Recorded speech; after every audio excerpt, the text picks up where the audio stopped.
Welcome to another evening of All Politics Are Local, America's number one hip hop radio talk show. We are here struggling through COVID season, but it's also something else. It's election season and election year, right? So we think that the races in Newark are heating up. And we have a big program today. We have a lot of different people on board, but we want to jump right in right away with our first interview where we have and correct me, right? Like I've known you for years and I'm gonna say the name, I'm gonna get it right. But if I get it wrong, please correct us. Chigozie Oniyama, and did I get it right? Yeah, pretty much. Yeah. All right. Well, it's not pretty much. I'm gonna tell you what I tell my students. Names are important, and so that's pretty much is not good enough. So tell us exactly how to say it, and let's get started. Yeah, Chigozie. It's really Chigozie. The IE is like an EA. Okay, cool. Chigozie, yeah. Chigozie. All right, cool. So welcome to All Politics Are Local. I've seen you and known you for years. We actually in a weird way share like people. One of my first debaters, one of the first people I ever coached, turned out to be your teacher. So someone who was my student turned out to be your teacher a long time ago. So one of my best students, actually. So welcome and welcome to the show. You are running for West Ward councilman in a hotly contested race.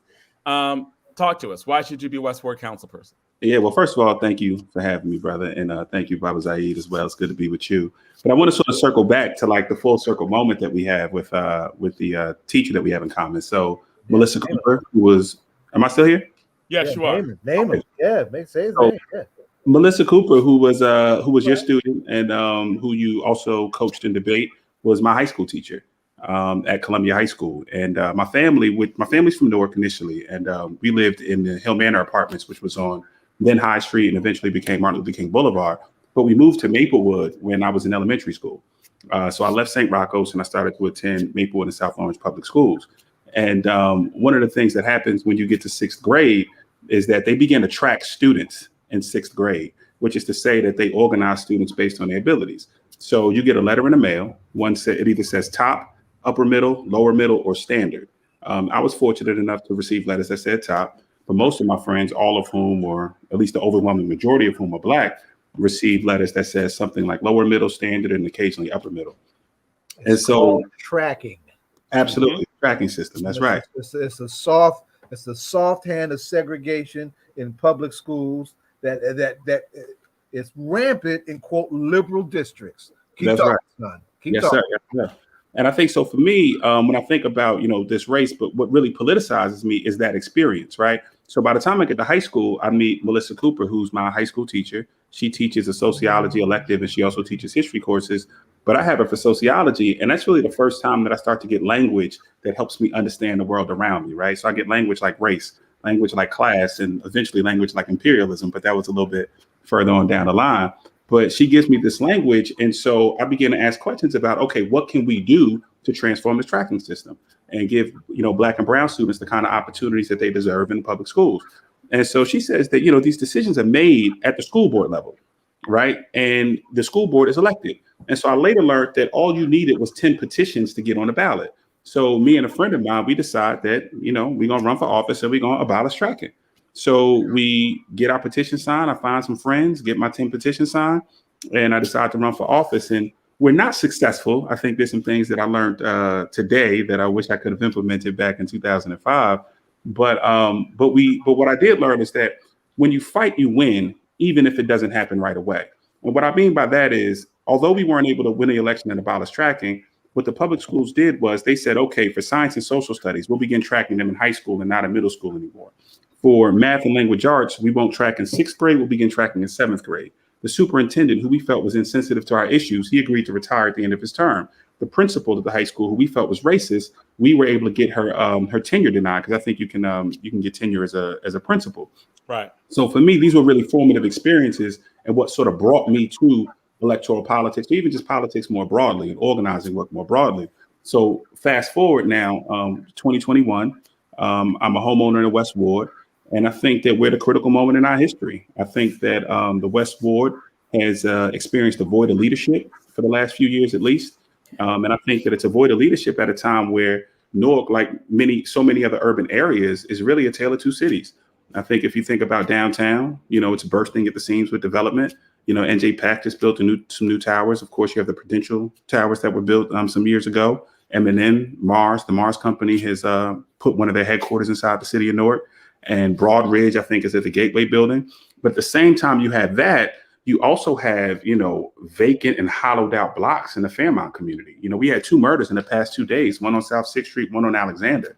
And so I think that one of the things that we need the most is leadership, some leadership with vision and creativity to begin to bridge that gap. And I don't think it's any one person that does it, but I think better leadership moves us in the right direction. And so that's why I decided to put my hat in the arena. Okay, great. So you already talked about a lot of your personal experience, but one of the things that I've asked, and we'll ask the other candidates, is what is there uniquely about your background that make you a better candidate than the other candidates who are running? Yeah, I think it's a good question. I think, for me, I think what's probably unique about me in the field is my sort of professional and organizing background. I'm an attorney by training. So I spent some time at different nonprofit advocacy groups. When I got out of law school, I didn't decide to work at a big law firm. I decided to work at the New Jersey Institute for Social Justice. And at that time, criminal justice was sort of one of the hot topics. Michelle Alexander had just wrote The New Jim Crow. And we had a generation of activists that began to ask questions about how the legacy of slavery and Jim Crow manifested itself through the criminal justice system. And so when I was a young staff attorney, one of the things that we decided to do was to put together an ordinance, or really some state legislation eventually, called Ban a Box, which was to remove a box on an employment application that asked folks before the interview process whether they have criminal convictions. And our hope with removing that box is that if we delay it to later on in the process, more people might have an opportunity to be screened in a favorable way. And by the time you find out about a person's past criminal history, you might be more likely to welcome them in as an employee. So, that sort of experience dealing with policy, dealing with legislation, dealing with community members, pushing ordinances, not only in the city of Newark, but in Jersey City and Patterson. I think we even got one done in Trenton before we eventually passed statewide legislation. I think things like that set me apart, but also the community organizing work that we've done. After spending some time as a staff attorney, I felt like while the policy work was meaningful and important, I also wanted to be involved on a ground level. So I joined organizations like the People's Organization for Progress, and I also founded an organization called the Maroon Project. And the Maroon Project, we began really on the heels of the murder of Michael Brown in Ferguson. And we started to do something called Books and Breakfast. And Books and Breakfast was in the tradition of the Black Panther Party, in the sense that, we were providing free breakfast to young people, and we saw ourselves in that tradition. But what we did was we said, we want to feed people's minds and feed their bodies. And we also wanted to introduce them to literature. We feel like, one of the best ways to learn, to explore, because we can't meet everybody or travel to every place, is through reading. And we also thought that it was critical that folks saw themselves in the books, right? So it's like a picture. If we all take a picture together, we're going to look at the picture. First thing we're going to look at is ourselves and make sure that we look okay. And I think if folks see themselves in the literature, they're more likely to pick those books up and explore that. So we went ahead and got folks books. We were doing it at the Source of Knowledge bookstore, got them books with Black and brown characters, and books that were very positive. And we also fed them and created programming around some of that stuff. And eventually we evolved into doing some different kinds of work. So when George Floyd gets murdered, we host a rally in Military Park. We also began to ask questions about what it means to defund the police. And I also want to note that the rally that we hosted, for me, is really speaks to the kind of leadership that we want to bring to the West Ward. So it wasn't just a rally where we found the most charismatic people and said, everybody's going to speak, the most charismatic speakers speak, and then everybody goes home. Instead, what we said was we're going to organize the rally in the pods. So we certainly framed the conversation with some charismatic speakers, but we then decided to organize people into 3 pods. One was COVID-19, one was anti-gentrification, and one was defunding the police. And the idea was that we wanted to facilitate conversations around these issues, what they mean in the city of Newark. And then we also wanted to capture some of that in writing. So we might have a prompt question, for example, on a big poster board. So how did COVID impact you? And I know for me, one of the things that I wrote was that I lost my father through COVID. And then I think some other folks talked about their experiences, whether it was loneliness, whether it was like fears around evictions, which, we might actually have to deal with very soon. Folks kind of spoke about all those different things. And I think for me, it means when I say that it's really signals the kind of leadership we want to bring. It's this notion that any sort of lasting change or any sort of meaningful engagement has to include people and has to come from the ground up. It's not something that can be top down. So we wanted our rallies to reflect that, and we're going to make sure that our leadership reflects that. So I think the kind of work that we've done in this community absolutely sets us apart. All right. So the question also that we ask people is the candidates, what are the specific policies that you would actually fight for? And why are those policies specifically needed in the West Ward? Yeah. So one of the things that I brought up, been 2 murders in the past 2 days in the city. And I think that public safety is a real challenge in the city. I think that, all around the country, folks have been trying to negotiate that issue. I don't think you can point to a mayor or a city council person and blame them for the public safety challenges. But I think that one of the things that we've learned is that we can't arrest our way out of the problem. And I think so often when we think about public safety, the first thing that we think about is police. But I think that while that's partly true, that's entirely too narrow of a way to think about public safety. And I think what public safety really means is that people have the resources that they need to address the critical social problems that they face on a day-to-day basis, right? So public safety has to mean improving the material conditions of the communities that you're in. And I think that as an easy example might be housing.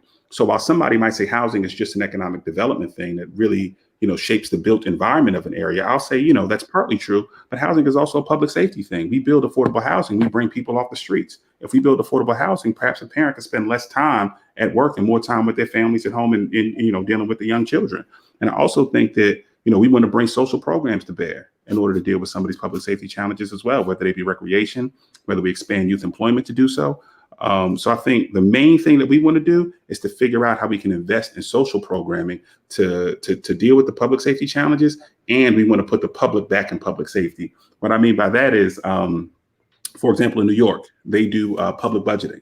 I don't think in New Jersey there's any public budgeting, but we'd like to bring public budgeting to the state of New Jersey and to the city of Newark, and we can begin with piloting programs in the West Ward. What is public budgeting? We're running short on time, but what is public budgeting? Public budgeting basically means that instead of city council members, your representatives deciding on a budget, the people directly decide on the budget themselves. So you might convene a meeting and the community gets to decide what kinds of things they want to fund. And I'm saying that is something that we can do as we think about the public safety budget in the city of Newark. I think that the people on these blocks and in these communities have the best understanding of the challenges that they face. And I think we should pilot certain programs where folks get to publicly budget how they want those public safety dollars spent in their communities. And there's one final question that we ask everyone who is on our show. And because this is All Politics Local, America's number one. Before you ask him that question, Jonathan, I just want to just put a pin on something. One, I want to extend my condolences to Gozier for the loss of your father due to COVID. COVID, ripped the heart out of a lot of us, not just barely survived it myself. I appreciate the roundedness of what you're talking about, and there are some things that I'd like to talk to you about offhand around some of the defund notions that need some expansion. Yeah. Right. So I just wanted to put a pin in that and acknowledge that your loss because you were rolling and we didn't get a chance to do that. Go ahead, Jonathan. Ask a question. Absolutely, and we're definitely going to have you back on the show as well because that's important. I think I lost my father last year, so I mean definitely condolence as well. What we ask on our show all the time of all of our guests is, who is your favorite hip hop artist, individual or group? And you can give us a closing statement with that to wrap up quickly in about 1 minute. Of like all time, not right now. Could be either. Whatever it could, if you're feeling it, if it's all time, you got the option to ask. For me, it's Jay-Z all time. I mean, I'm a huge Jay-Z fan, so I'd say him all time. Right now, I'd say someone like perhaps like a J. Cole's probably my favorite right now. But yeah, that's my favorite. But I like so many different artists, man. I think that hip hop has been such a huge influence over my life and just how I negotiate problems. I negotiate problems through songs, and it kind of brings me up when I'm down. So, but I'd say Jay-Z overall, man. I think he's my favorite lyricist, even if you might maybe Black Thought might be better, right? But Jay-Z's my favorite lyricist. He's the most clever. So I'll put Jay. All right, thank you so much. We do this and we interview candidates as part of our overall mission of having civic discourse We think politics, we think these elections are very serious. We want people to have the best iteration of their argument, the best way to talk about like why you should vote for you. Why is the election process important? So that is a theme of our show, and we thank you for being a part of that. And definitely, we want to have you back. One of the most hotly contested races is the West Ward race in Newark this year. It is in May, and we hope to have the candidates back multiple times, hopefully between now and then, to talk about issues and go even deeper. So thank you so much. We very much appreciate you. Thank you so much for having me, brother. I look forward to coming back. Baba Zaid, thank you, brother. Right. Good to see you, son. Good to see you too. Y'all take care. All right, you too. All right, that was All Politics Are Local, America's number one political hip hop radio talk show. We have coming up. We have a very full night tonight. Yes. We have some good stuff that is going on, and we have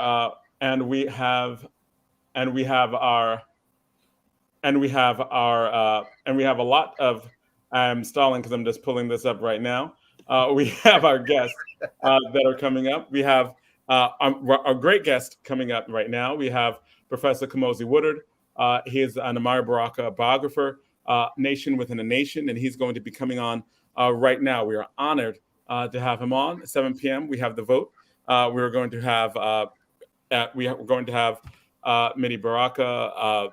We're going to have Conrad Tillard and Rakia Lamumba are scheduled to come on as well. So at 8 o'clock, we're going to have another candidate because, again, we're doing elections and we're featuring different candidates. We're going to have Natasha Pannell come on. She's running for the 37th Assembly District.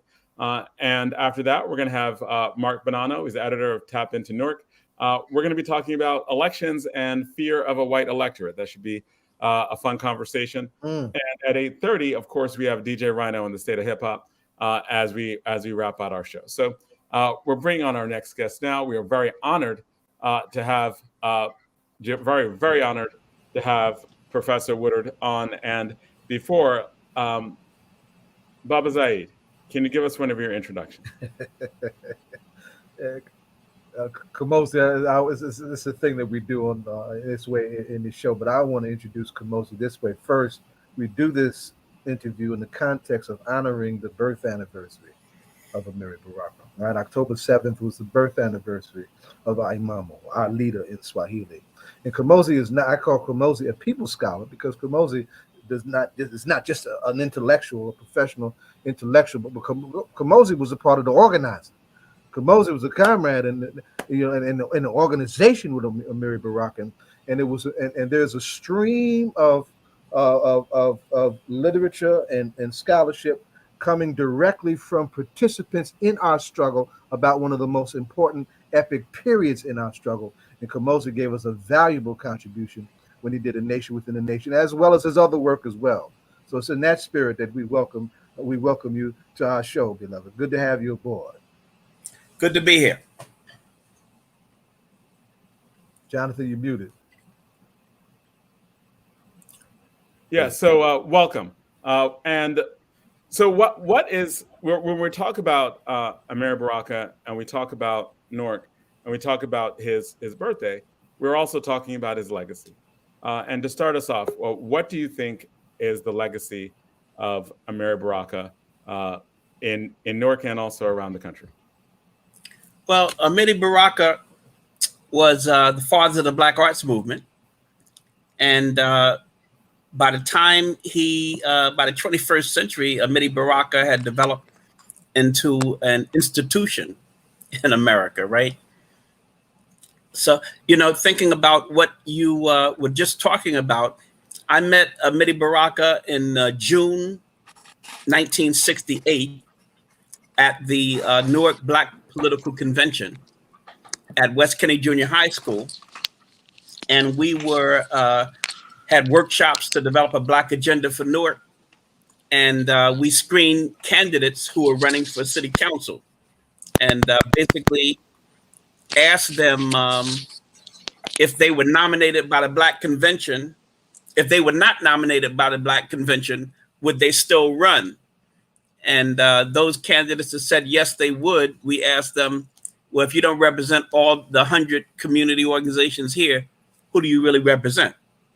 So we took that political culture from the Black Convention movement into the 1969 Black and Puerto Rican political convention that nominated Mayor Gibson and a slate of Black city council people. And then we took that same political culture nationally to found the Congress of African People. Matter of fact, the same cadre of Newark activists, we had a group called the Committee for Unified Newark, or C-Fund. And there was also a C-Fund Community Council that represented 1,000 other people. Matter of fact, every Sunday they had a program called Face the Nation, which meant Face the Black Nation. And they would have city representatives come there and criticize the Department of Sanitation for not cleaning up the streets and this and that. So we had a thriving participatory democracy system that we then took to Atlanta and made it national with the Congress of African People, which was a Pan-African organization dedicated to the liberation of people of African descent, no matter where they were in the West or in the East.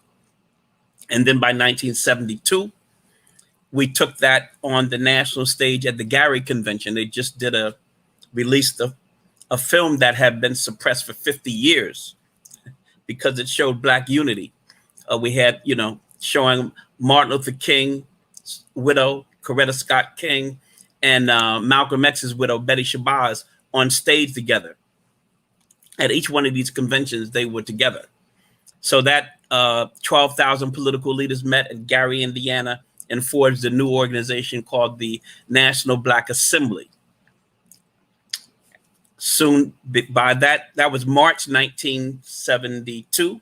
And by May 1972, we founded the African Liberation Support Committee at African Liberation Day on Malcolm X's birthday.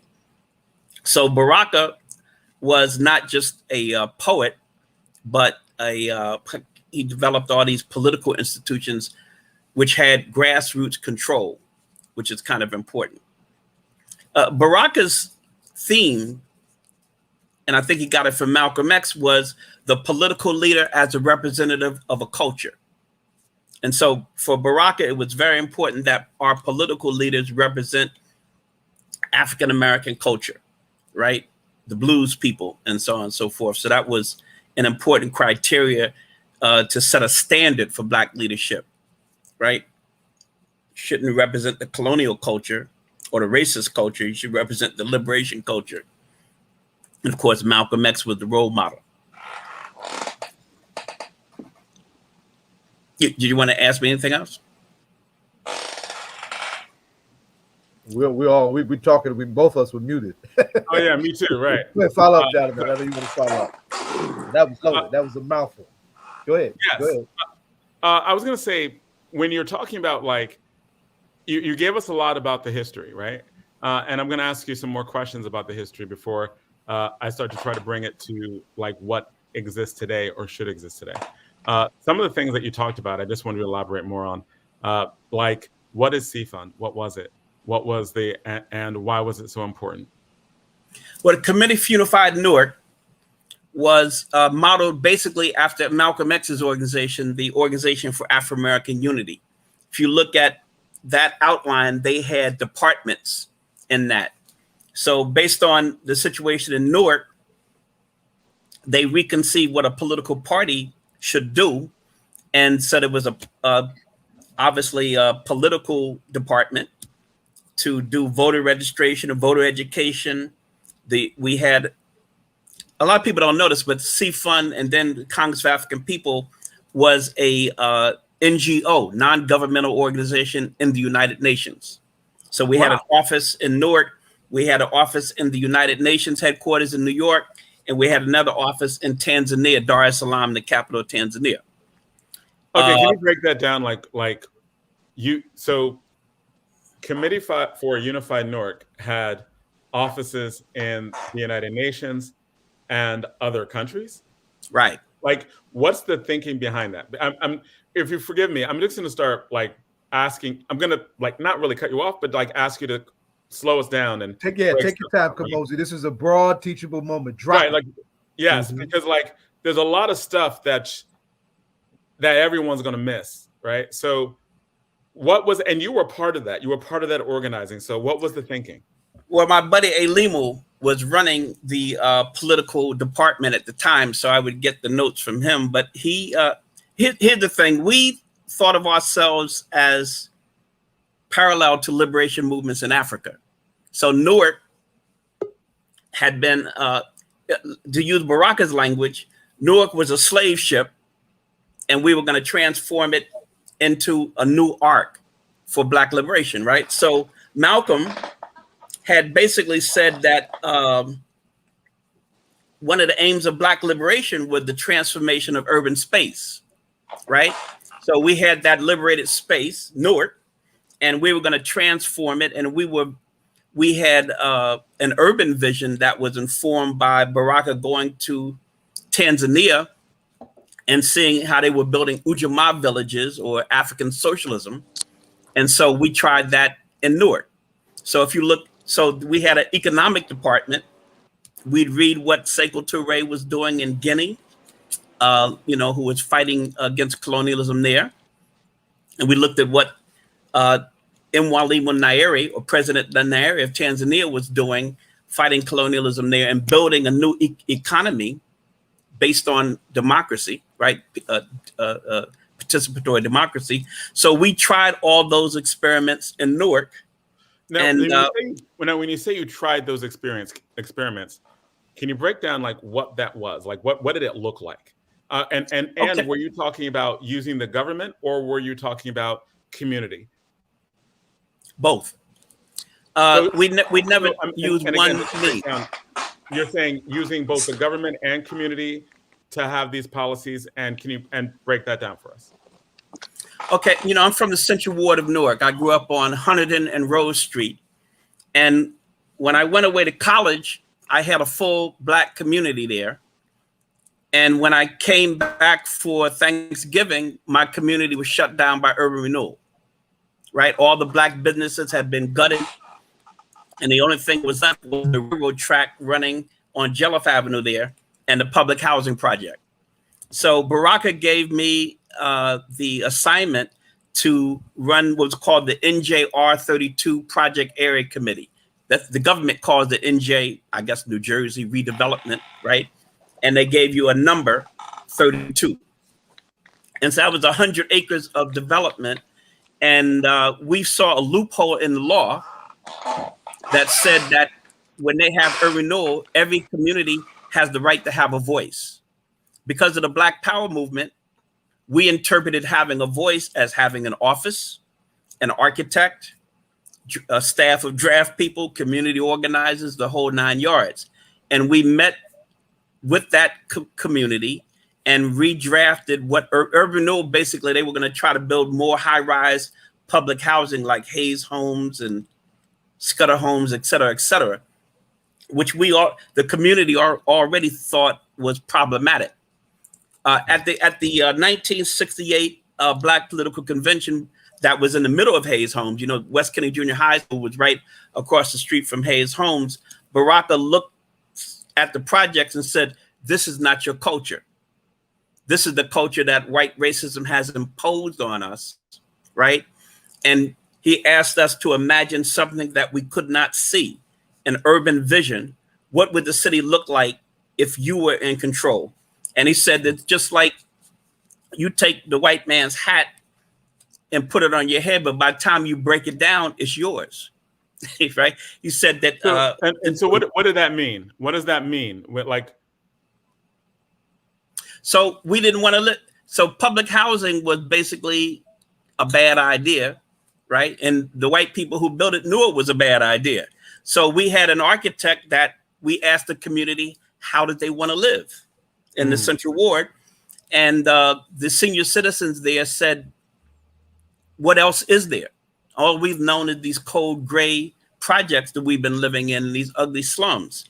So we got the Newark Housing Authority we demanded that they give us a bus, and we toured them outside the ghetto to see how other people were living. And so they came back and basically said, hey, we don't want to live in like we're prisoners in long hallways, right? So we developed a building that was a triangle with short hallways. So we want to work with our hands. So we developed workshops on the first floor. They said we want a place to talk to our grandchildren. So we had a community room put there. So basically we use the, rather than treating people as, I don't know how the government treats people, but as objects, we treated the community as the client, the boss. My architect would sit in the back of the community meeting, take notes. We would prepare a plan, and the community might reject the plan and send it back. I guess the best example would be Nat Turner Park, which exists now. I was, used to organizing people on a regular basis, but the community could not agree about what kind of park. The young people wanted a noisy park with football and basketball. The older people wanted a quiet park so they could sit and talk to their friends and play checkers and cards and different things like that. And so I had to go to Baraka and say, look, I just cannot, we've been at war for 2 months now about this park. And right. So Baraka took the architect, Mackenzie Kuumba, away for a weekend, and they came back with a blueprint for Nat Turner Park.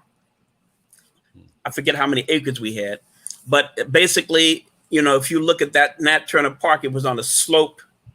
There's a ridge, a slope, and then it was flat. He developed a basketball court and noisy sports at one extreme.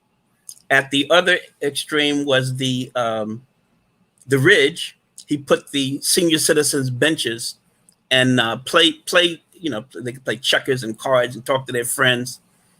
And on the slope, he developed an open air theater. I took it to the community and they loved it, right? So I learned that some of our problems are not only political and social, but it's actually how do you organize urban space so it fits the needs of the community that's there.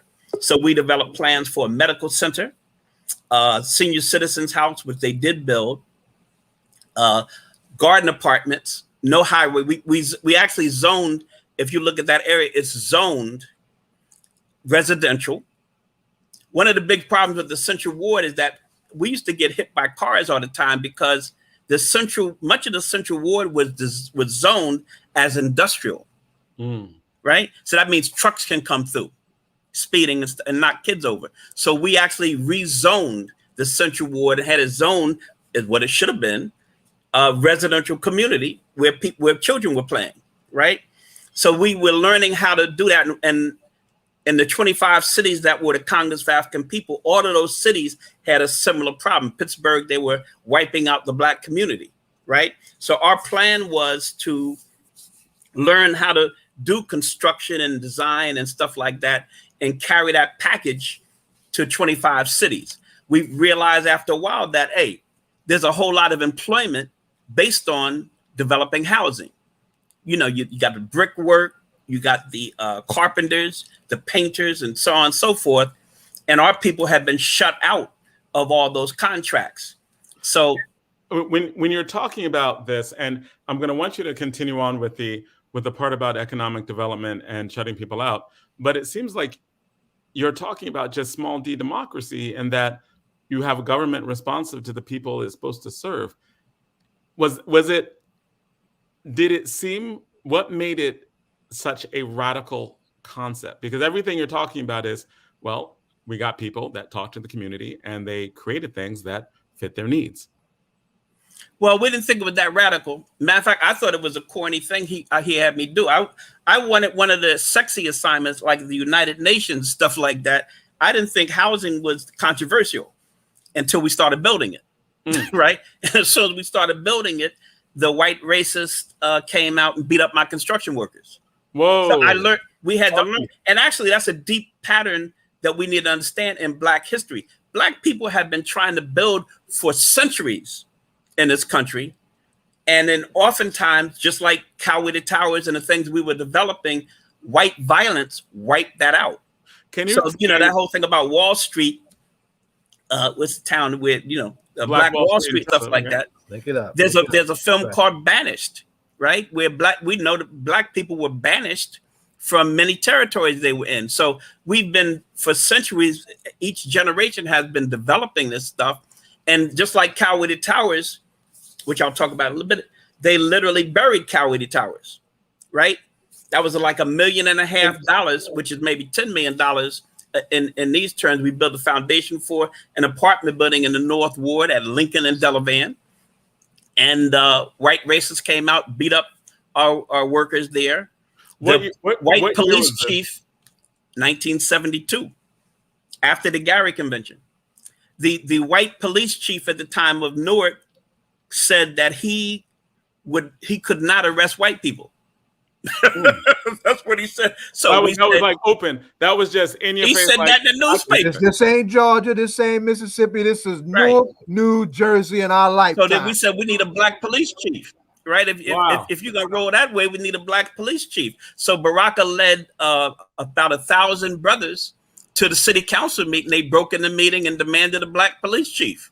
And so that's how we got the first black police chief. So what you're talking about is at each stage, what we were doing is what every citizen in this country is trying to do. Right. Let's remember that sometimes when we call ourselves radical, we do ourselves a disservice, right?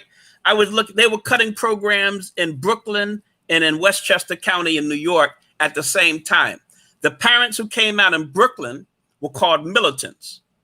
The parents who came out in Westchester County, the white people, were called responsible citizens, right? So what we're doing is it's a natural thing what we're doing, right? But we're called everything but child of God. And so and they use that justification to bring the FBI down on us, the police, and all that stuff like that. Oh yeah. So basically, so we won, and the FBI had my phone tapped at the Project Area Committee office. When I pick up my phone and it's a government funded office, I pick up my phone and the police would be on the line talking. I said, "Can you get off the line?" So I could make a phone. They weren't even hiding it. They were talking on the line. They were like, they want you to know that they're on top of you, right? And I look at my phone bill. I'm responsible. They're calling somebody in California. So I said, I'm gonna tell your boss on you. You make using my line to call your friend in California, right? So it was pretty obvious what was going on. So they shot into the African Free School. We had a nursery. We built a nursery on Clinton Avenue, 24-hour nursery. So as we were trying to develop the housing, they beat up my workers. They shot at our nursery to terrorize us. One night I was also the editor of the newspaper. They shot at me through the window there in the middle of the night, trying to terrorize us from doing that. We asked for the government to intercede and stop what was going on, because it was obviously violent and illegal. And instead, the FBI went and interviewed my mother about me developing housing, right? Wow. So I say that there were a lot of programs that were going on in the Black America during that period of time. But I think Newark is the clearest case that you don't have to be doing anything illegal, right? You don't have to be doing anything illegal. They're gonna frame you as a criminal in that whole thing. So that was the thing. And because it's my community was very active. The Central Ward community, contrary to all things we learn in school, the senior citizens were the most active in that community, right? I learned at school that the old people were slowing things down and young people were on the cutting edge. But I would go to Washington to HUD to get the money to fund all these projects. The senior citizens say, "You're moving too slow. We want to see this built before we die." Right? So I was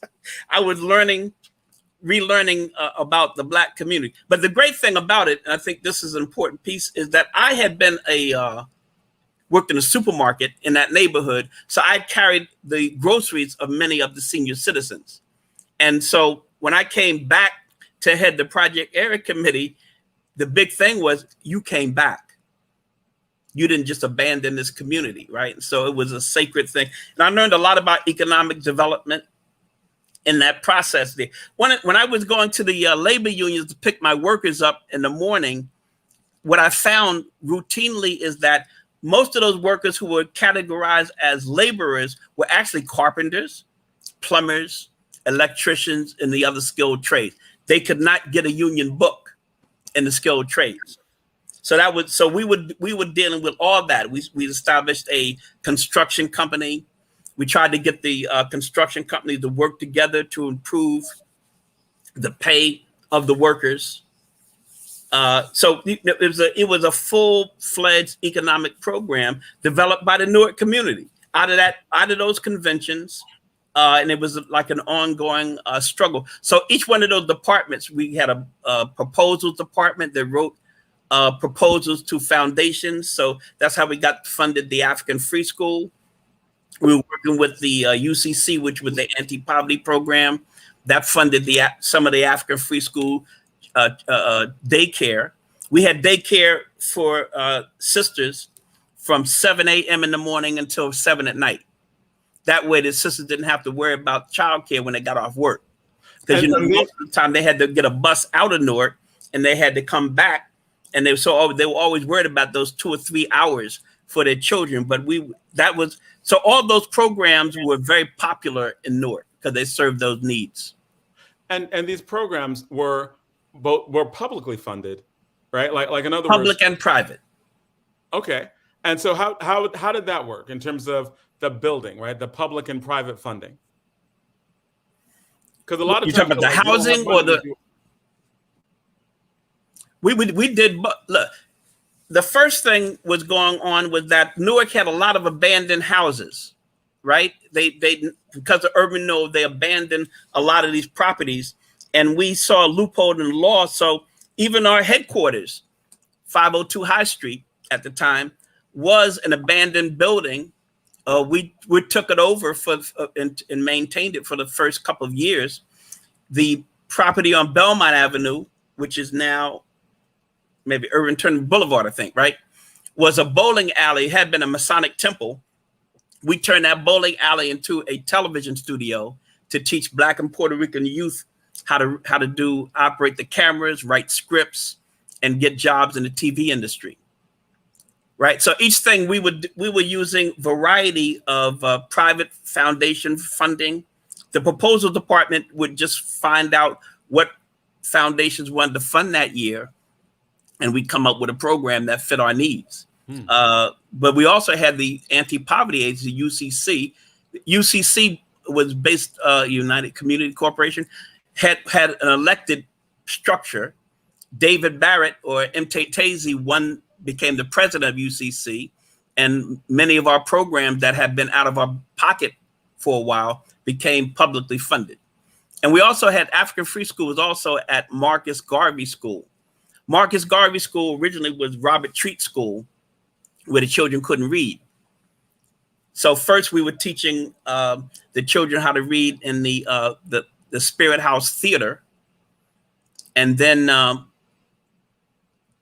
children's plays. The kids couldn't read the scripts, so we went with the parents over to the Robert Treat School and said, "How come the kids can't read?" He didn't have a satisfactory answer, so we set up the African Free School in the theater. Then we transplanted it into the school as we were transforming that school into Marcus Garvey School. So we were basically operating on 3 or 4 different levels, always at the same time. Wow. There's so much. Let me just before you say. So let me just jump in for a minute. No, I mean, I was just first of all, Brother Kamosi. Can you hear me? I hear you. Yeah, you were at the Spirit House, weren't you? All right. No, Brother Kamosi, I mean, I was a young man back then. I was a student at Robert Treat back then before it became Marcus Garvey, before Eugene Campbell became the principal. I actually lived across the street from the Spirit House on 40. I lived at 40 Sterling Street back in the day. So, I mean, but a lot of what you were saying, you know, I think I wanted to see if you could elaborate a little bit about this National Black Assembly that came about. Well, the National Black Assembly, to put it quickly, is equivalent to a political party, right? It was equivalent to a third political party. It was designed in some ways to mimic what was going on in Africa at the time.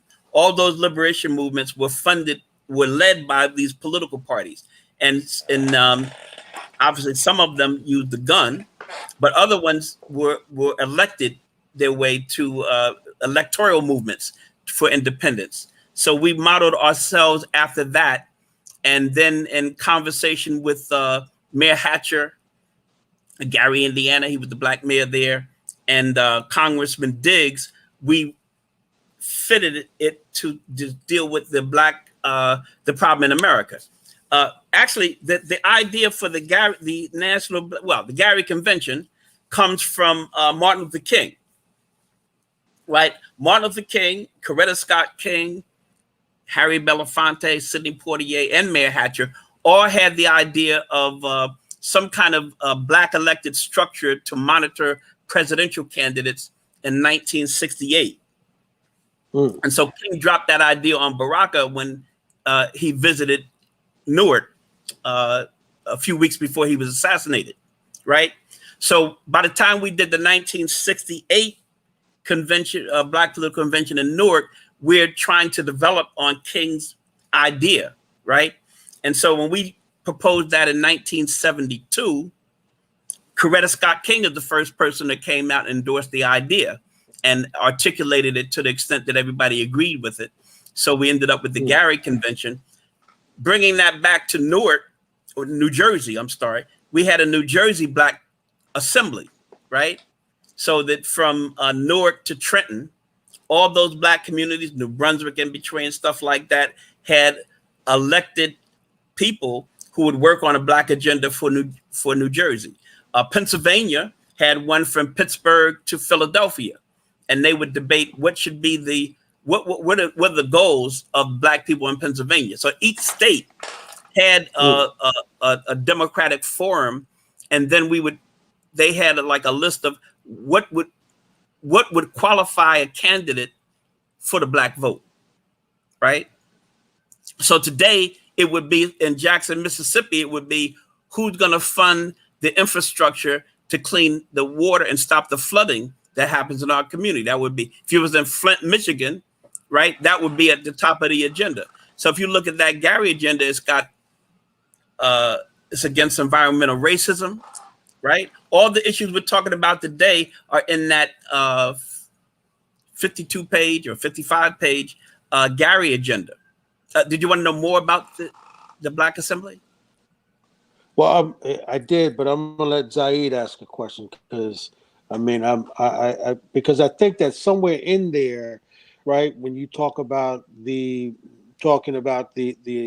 Black Assembly, somewhere in there, Reverend Jackson sort of leaves and drops the ball after that. If because the organizing that you all were doing in terms of creating an independent black political party, somehow Reverend Jackson sort of leaves that, and then that whole idea kind of just blows up, because if Coretta Scott King signed on to it and endorsed it, and if y'all were modeling that in other states around the country and other cities around the country, because one of the things that Amir told us, John, I don't know if you remember this, when he came to the studio to visit us, one of the things he told us there was 27 states in America where black people populating. He said in those 27 states were cities, and that we needed to take over those cities. So it sort of sounds like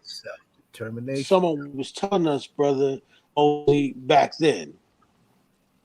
Yeah, well, there will always be opportunism, okay? But that didn't stop the momentum we went from the Gary Convention to found another group, the African Liberation Support Committee.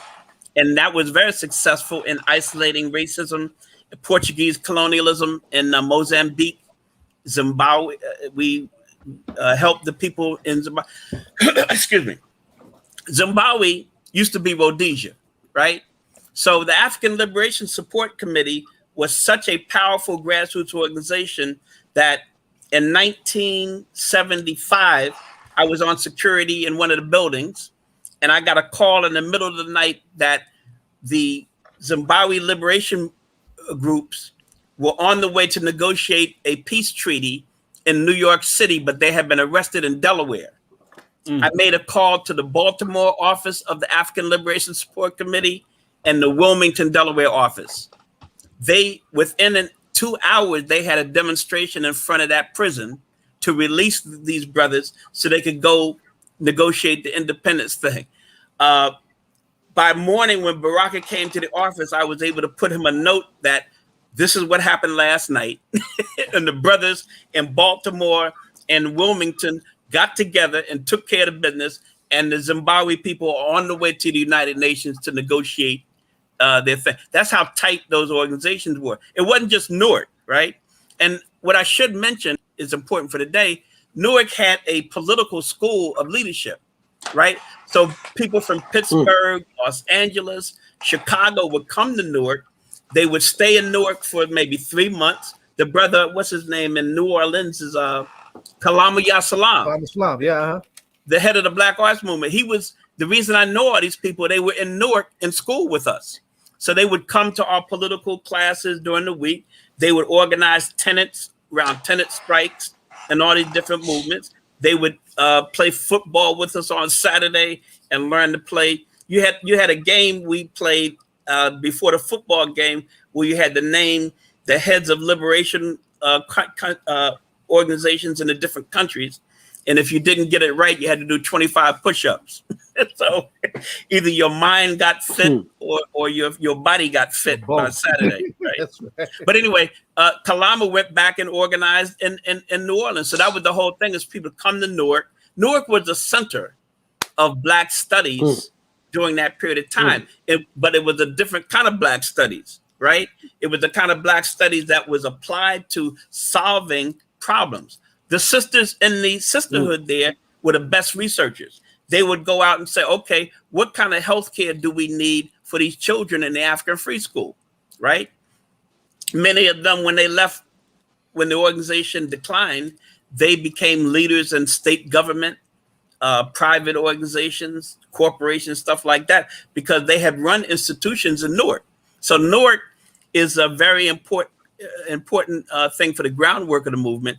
And burying Cowley Towers, when they buried the foundation of that building, they were also trying to bury our memory of how our people organized themselves at the grassroots. Because that's the most subversive thing in this country. They don't want you to understand that the poorest people, the most criminally neglected people, were the ones who stood up and led their own movement.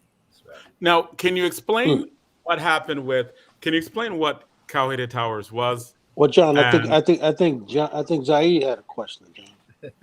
Actually, it was. I just wanted to put a pin in everything, right? Y'all have been hearing me for years talk about how Newark was so important to the global Black world as the center of what we call Black Power back then, right? And how that has to be impacted and appreciated for us at this particular moment to move this space, our city, and our movement forward.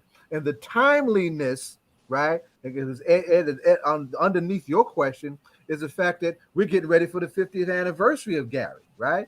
And so one of the things that we need to figure out is how to lift up this history, right? Now, of course, Kamosi, showed how Malcolm influenced Amir, but the other revolutionary we got to lift up also in this is Amir Cabral, who taught us about the importance of having an organic presence when we try to liberate our folks, right?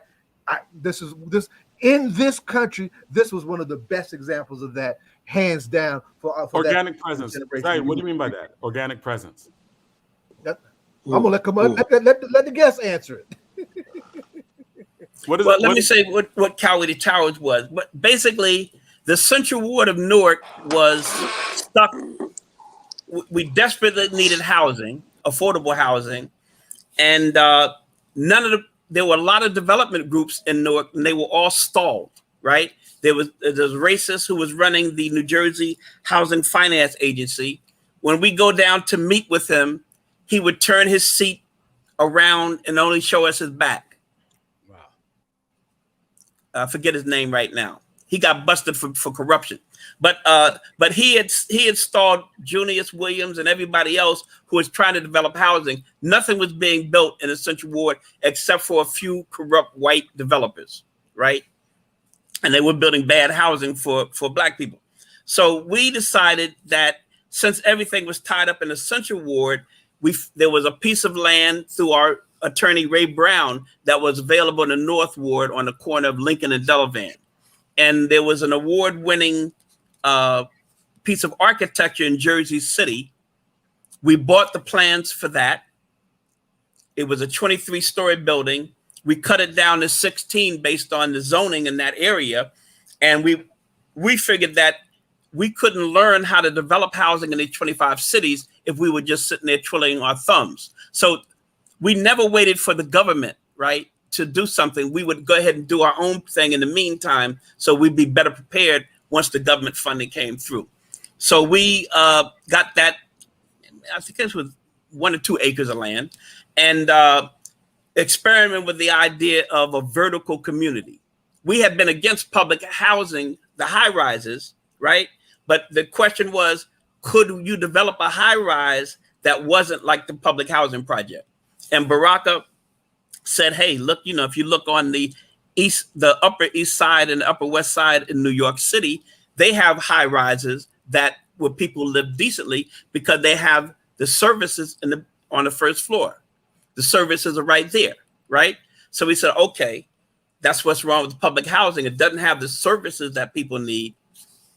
McKinsey would look at Hayes Homes and watch the children playing in the playground and running in at the last minute to go get upstairs to the bathroom.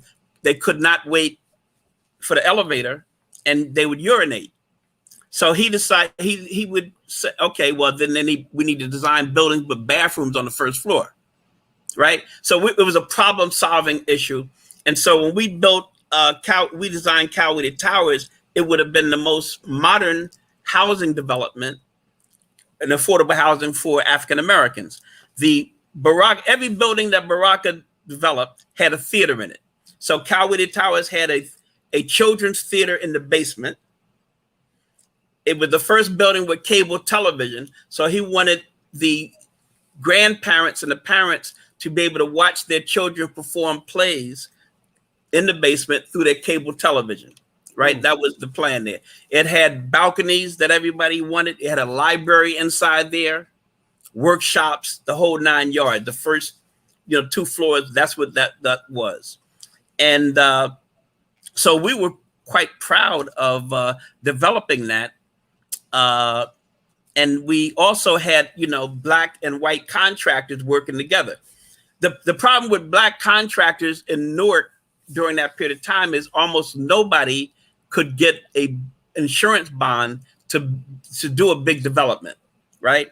So what we did was we hired white contractors who would co-venture with Black contractors. So we called it mix and match. So even the architecture, I think the guy's name was Botelli. We had McKinsey, our African-American architect, do the drawings for the Botelli thing. And the deal was, I don't know whether it worked this way. Botelli then would sponsor McKinsey to get his license to be an architect in New Jersey. So a lot of these things you had to get a sponsorship. So we used each development to solve these problems, right? And the people who were developing stuff, say the brother who was doing the carpentry for the African Free School, we made sure that he was going to get the contracts at Cowley Towers. The electrician, right, who did African Free School, we made sure he was able to get the bid for the electrical contract at Cowley Towers. So that was the plan, is to employ the middle class, the artisans, and the unskilled labor. Part of the problem with youth that we understate here is that you can develop youth in school, but traditionally we have developed youth in the trades as the apprentices to a master in a craft, right? So we wanted to reproduce that. So it's not just economic development, it's also social development, right? And we had those brothers who were very committed to the community, whether doing carpentry. Another brother was a cabinet maker. Another brother had Benjamin Banneker electrical, right? Each one of them was committed to then train a dozen or 20 younger brothers who are unemployed, right, in the work ethic and to do great, to do quality work. So that was part of the dream we had. And people in other cities, Pittsburgh wanted to do the same thing. Detroit wanted to do the same thing, and so on and so forth. So I think they were very strategic at striking down Cowardly Towers. They broke the law. The white police chief would not enforce the law when it came to arresting white people. Let's remember, this police chief had just arrested black people who were doing a tenant strike in Newark 2 weeks before that. Right. So he had just arrested black people who were doing a tenant strike. And so when these white police officers, who, not wearing their uniforms, basically, had come and beat up my construction workers, for him to say he couldn't arrest white people, we said, well, you need to, resign. You don't need the job. We have black people who can do this job. They can arrest people. Who was the mayor at the time, Baba? Pardon me? Who was the mayor at the time? Neo-colonial Mayor Gibson. Oh, he was black, right? Oh yeah. Oh, So okay. I was just checking. Sorry, we met with Mayor Gibson, the FBI. Who else? Wait. Time out. Hold up. Just to break this down. When the police officer who said, I'm not going to arrest white people. No, this is the police sir. chief. The police chief. The police chief, sir. The police chief, right. Yes, sir. The police chief who said, I'm not going to arrest white people, was the police chief under Gibson? He was our first police chief. We had said we needed a black police chief from the beginning. Gibson said that he needed a white liberal instead. Excuse me. So then we found the white liberal would not, and he blamed us for getting in trouble. Hold on. So the white police chief blamed Baraka for our people getting beat up. Said we shouldn't have been there in the first place. Hey, Baba Woodward, 1 second. I don't know if y'all know, but Baba Woodward wrote a book called A Nation Within a Nation. I don't know if anybody knows. We shouted it at the beginning, son. Yeah, I just want to make sure. And I remember that there's a comment about how Baraka becomes a third world Marxist, and it's all King Gibson's fault. Essentially, that happens because he was, did he just get a statue in Newark? Did that just happen? I'm sorry, that's not my business. I'm sorry, I apologize. Well, it was definitely a mixed record at best. But anyway, we're in the mayor's office trying to resolve this problem, and Anthony Imperiale, the vigilante, was invited. Whoa. So the vigilante comes into the mayor's office with the FBI and all the legal people there, happen to be white. And Mayor Gibson said, Tony, what can I do for you? So Tony said, now they had been saying that we were violating the zoning ordinance to have a 16-story building. That was their public thing. But in the meeting with the mayor and the FBI there, Imperiale said, we want to own the building. Right? Give it to us. Right? And so Gibson's response to that was, I don't think legally I can do that, Tony. Is there anything else I could do for you? And I knew right then we were gone. I said, here we are.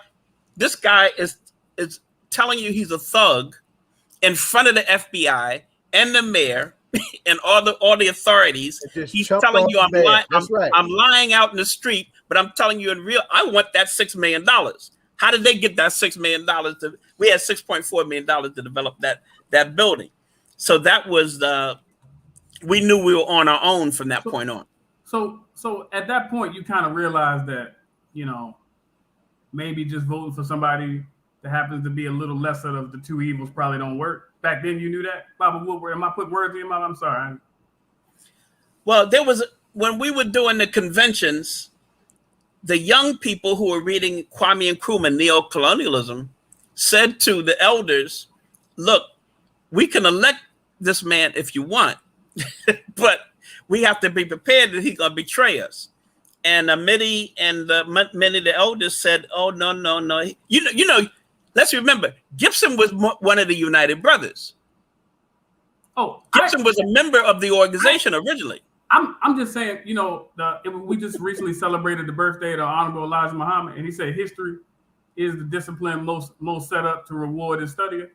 So I'm just thinking, I'm trying to think of a situation where there was a neo-colonial, liberal black person that ran for office behind a fascist, and then all the black people supported them and didn't think that they was going to stab us in the back. I haven't lived through any of that, sir. I haven't lived through any of that. I haven't seen any of that, in a White House in 2016, nothing like that. But I just thought maybe, if that was a situation that you might want to be. And I appreciate you illuminating it for me. And I appreciate the book too. And at some point I need my book signed, sir. I need my book signed. Well, we always knew we had to develop parallel institutions, right? That you couldn't rely on. Even if you put somebody in office, you had to have the organization in the hands of the community that was supporting that person, right? That was just, we understood that. So that was the backing. But Gibson basically wanted to break off from us once he got elected. That was just the reality of that. Whereas in, say, Atlanta, Georgia, the first black mayor there set up a department for the cultural department for the Black Arts Movement. Maynard Jackson? Right, yeah. So he set up, so the sisters from the Black Arts Movement actually ran that. So if you go to Atlanta, they have big theaters in the community, equivalent to what we got downtown in New York City, that are built by the Black Arts Movement people. So he could have done all of that, but he was very wed to Prudential life insurance. And he thought, matter of fact, we would go to Brooklyn. Baraka would take me around the country to look at different factories, and he'd tell me, that's what I want you to do when we come back to Newark. So in Bed-Stuy in Brooklyn, they had the Bed-Stuy restoration thing to turn a milk factory into a community center in a mall, right? Billie Holiday Theater and all that. So I said, well, we got plenty of abandoned factories in Newark right now, right? Right in my community here. What could we transform that into? So we took the proposal to Mayor Gibson and laid it out to him. And Mayor Gibson said, it was only me, Baraka, and Mayor Gibson in the room. Mayor Gibson said, I don't think Prudential would like that idea. And I was looking under the table to see where Prudential was, right? So I said, I told you, Mitty, he's gone. He's gone. So that's why we were developing. Look, the brother from Chicago, Dempsey Travis, was in charge of the black mortgage bankers in Chicago. He brought $29 million to develop housing, garden apartments in the Central Ward. Lionel Hampton brought $60 million to develop housing in the Central Ward. Both of them told us they came to our headquarters because they couldn't even get a meeting with Gibson in City Hall. So that's so you asked me where we getting the resources. We were getting resources from all over the place. Many of them were things that Gibson had rejected because Prudential was not interested. That's the so Newark has its own little chapter of neo-colonialism. We need to write this. I just really appreciate you and you teaching all this good history about it, because for me, I didn't wear my chucks and my pearls, and everyone was so angry at me. So I just really appreciate that you're giving me this localized history of what could be the disadvantage of supporting certain kinds of neo-colonial leadership. And here's for the record, you did say that the elders were being told that this was probably a bad idea. He would probably betray us right beforehand. by people who were reading and studying the things that were going on and all of that. That's what happened, right? That was the debate that was going on there, but Wow. it took a while for them to listen to us. Oh no. You know, I can't believe, and it went bad. You mean to tell me after you all did all that research and read Amilcar Cabral and Franz Fanon and all these different things, you then presented this to your elders and they said just support the lesser of two evils anyway? That's what happened? well, like Gibson wasn't. You took an L? In 1970, Gibson wasn't the lesser of two evils. Let me say, in 1970, what we were saying was Gibson was corny. That was the. I mean, you know, Amnesia was evil, right? Gibson was just not. He didn't seem to be. You know, we had other people who wanted to run for mayor other than Gibson. Harry Wheeler wanted to run. He was a swifter person. But somehow Gibson charmed them, I guess. And look, here's what Baraka had a very strong point, which also turned into a weakness. Baraka, if Baraka was your friend, he was your friend almost to death. Okay, so for a long time, because he was Gibson and Gibson was a friend, he would defend Gibson. The community was criticizing Gibson, and Baraka, for the first year or two after Gibson was elected, said Ken's going to come along. He's just moving slow and stuff like that. And we said, no. Hey. So it's like the tenant people were saying that. So when Baraka finally condemned Gibson as being a traitor, the community was on board because they had been saying that for quite a while. Wow. Because we were having meetings every Sunday called Face the Nation, where we were criticizing Larry Ham and the Central Ward Councilman Dennis Westbrooks had a protest on City Hall steps where they threw the garbage down that hadn't been collected in the Central Ward, and they were arrested. Oh no! Here's a question: like Gibson was mayor until like 1986, right? Like, how did he maintain? I mean, because it seems like the betrayal was quick. It was brutal. Like having a white police chief, like 5 or 6 years after, well, maybe 5 years after the uprising. Now, Mr. Alston. Well, hold on. Saying, oh, I'm not going to arrest white people. How did he last? He built a very strong political machine. And basically, he left Gibson was part of the Black Convention movement. And by 1974, Gibson refused to come to the Black Convention to be judged by the community. So he developed a political machine. Matter of fact, even when we ran for the anti-poverty office, Gibson had a secret meeting in 1971 with the Republicans and the old Amnesia machine that we had voted out to beat us in the anti-poverty election. And it's supposed to be a secret meeting, but it was reported on the front page of the New York Times. You could look that up there. And so we spanked them in that election. We beat them. I think we got 75 or 80% of the vote. And the sisters sang this song, we are Black, we are beautiful people, and together we will win. So the whole community, so we knew we were dealing with a situation where he was going to see whether we were weak or strong, and we had to beat him in every election. That was just that. Why not? But what happened to, like, how can he establish a machine that would, because it seemed like the betrayal of the community was obvious. What would he have to do to create a machine that would that could beat were Black people unified in their opinion of Ken Gibson? You employ a lot of people, right? You employ, and let's remember the people who are running against Gibson in 1974 was Anthony Imperiale. Right, so we were stuck between Gibson was running on the one hand, and then the vigilante was the opposition. So y'all had to pick between a fascist and a. Oh, I'm sorry. This sounds. I've never heard of anything like this before. I'm just sorry, Mr. Woodward. I really don't even know why you just blowing my mind. I've never lived through a moment like this one right here. And then they supported the black person who seemed to be counter-revolutionary because that's what happened. Well, we didn't endorse him. We didn't endorse him in '74. Matter of fact, he didn't get the endorsement of the convention. And let's remember, a lot of people forget this. Newark had a rebellion in '67, another rebellion in '68, but they had a Puerto Rican rebellion in 1974. Right? So the Puerto Ricans were having their folklore thing at Branch Brook Park. A white Essex County police officer rode over a 4-year-old child with his horse. The Puerto Ricans didn't like that. They took his gun away from him. They took all the police guns away from them.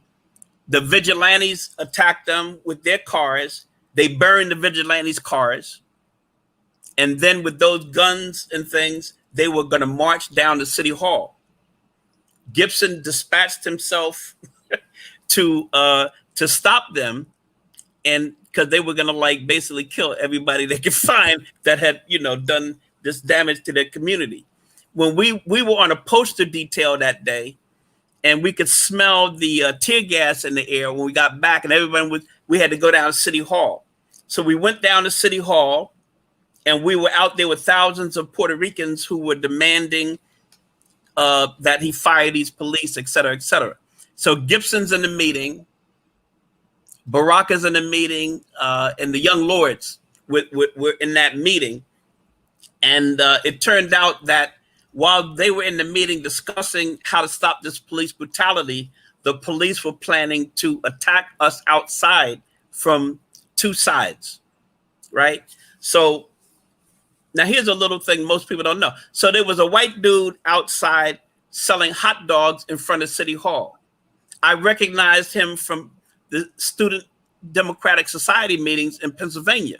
And I found it strange that a college graduate from Pennsylvania would be selling hot dogs suddenly in Newark in front of City Hall that day.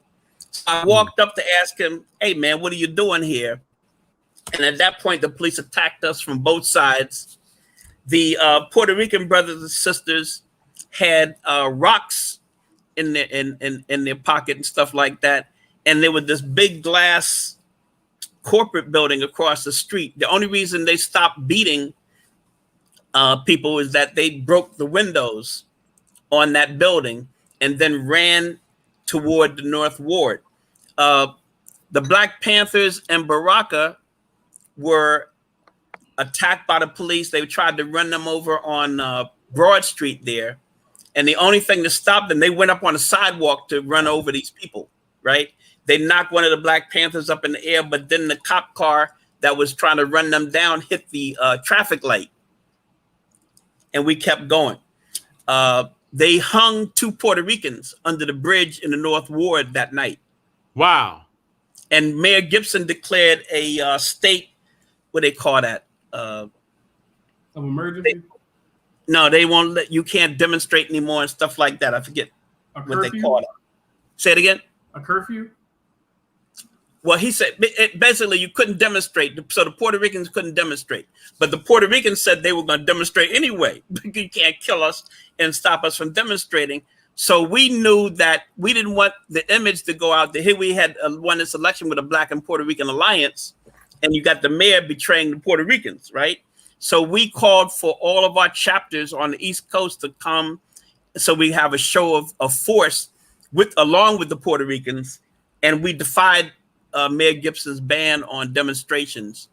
And I think the slogan on the banner was, Gibson is the tool of imperialist rule. You can look at the banners there. A lot of people write that out of history, but there was a rebellion, a Puerto Rican rebellion in Newark in 1974. The Puerto Ricans were one of the only other communities that supported us during the Cowley Towers thing, right? And let's remember, during the Cowley Towers battles in the North Ward was real battles too. Larry Ham would rally the students from Vailsburg and all the other high schools to come to the North Ward of Cowley Towers, Lincoln and Delavan, to support the Black workers before they went to school every day. So it was a big thing. We won every court case for defending Cowley Towers. We won every case, but they still would not. But by the time we were supposed to build, we were stuck in court for 2 years, and inflation took off because of Nixon during that period of time. So the building we had planned for $6 million now costs $11 million. Oh no! And the state government, as a tool of that white supremacy thing, we're not going to give you the extra money, right? So Imperiali and the Vigilantes were saying, hey, these people don't need a library. They don't need balconies, right? They don't need all these services and workshops for the senior citizens, stuff like that. So the state gave us a new plan for our building that cut out all the amenities. Wow. And so our plan was, if you build a high rise without amenities, it's going to be the same problem we have in the Central Ward. Right. We're not going to do that. So we said, hey, we're not going to do that. So give it to another group. Give it to one of the Puerto Rican groups. They can develop it and stuff like that. That'd be great. And so that was the agreement we said. And they invited us to come to a groundbreaking ceremony. But when we got there, it wasn't a groundbreaking ceremony. They were burying the $1.5 million public investment in the foundation of the building. They were burying Cowley Towers. That was in 1976. So that was the end. And now they built stuff over it, so you can't even see that there ever was a Cowley Towers in the corner of Lincoln and Delavan. So you're saying that an older generation that seemed to be misguided turned over an election to a neo-colonialist who then supported white supremacy, which then developed the community. Is that what I'm hearing? I didn't hear the very last thing he said. So we had young people questioning the elders. The elders supported the neo-colonialist person. And the neo-colonialist then de-developed the community. Is that what happened? Yeah, but the community was developing on their own. I mean, that's basically the lesson you learn, is that the community has to keep all of that in its own hands, right? That you can't depend on, other people. We'll find the resources, things like that, but the control has to stay in the hands of that community. And that community was actually better at governing itself than any of the other things that were proposed to it. And Black people have been developing their own housing for a long time. Chicago, Detroit, other places like that. But they kind of want you to Baraka's mother, who worked at Hayes Homes, knew all of that history. So we were being fed by the older generation some of these alternatives that we didn't have to rely just on the mayor's office, or definitely not Prudential. So how do you think history should remember King Gibson then? Say it one more time. How do you think history should remember a King Gibson or a Clyburn from South Carolina or folk like that? I don't think he would rank high in terms of Black mayors. I would rank Mayor Hatcher and other people a lot higher. Not that they weren't, the problems too, but Mayor Gibson would get a D, if not an F. Now, when you're looking at the organization, what happened to it? Like, did all of this movement go away? Was there an event? Were there things where people just went their own ways? Did the organization maintain their form? If not, what happened? Well, by 1976, there was a class struggle in the National Black Assembly, and they ousted Baraka as the general secretary of the National Black Assembly. You have to understand that we were the national headquarters for the National Black Assembly, and the phone bill alone for the National Black Assembly would come to $5,000 a month. Okay, and I don't know what that would be in modern terms, but you know, this is 1972, 73. That was a lot of money, and unfortunately, the other cities didn't pay their dues like they were supposed to. So Baraka, all the money that Baraka was making went into funding all these national organizations. I was there, you know, Salima was the executive secretary, and Baraka would get, he had like a $5,000 check he got from speaking, and he gave it to Salima, and he said, well, please, before you pay the bills for the movement, pay my phone bill. He said, because my wife is on me about this whole thing there. I didn't realize he was like, all the money he was making, he was putting right into the organization, right? You can't sustain that forever. So he was ousted. And since he was the only person really putting his all into it, all of those things collapsed very soon after he wasn't the leader anymore. The African Liberation Support Committee was a whole nother thing. We were subverted by the COINTELPRO program. So the brothers who were in charge of the African Liberation Support Committee, that wasn't headquartered in Newark, they abandoned the central office in 1976.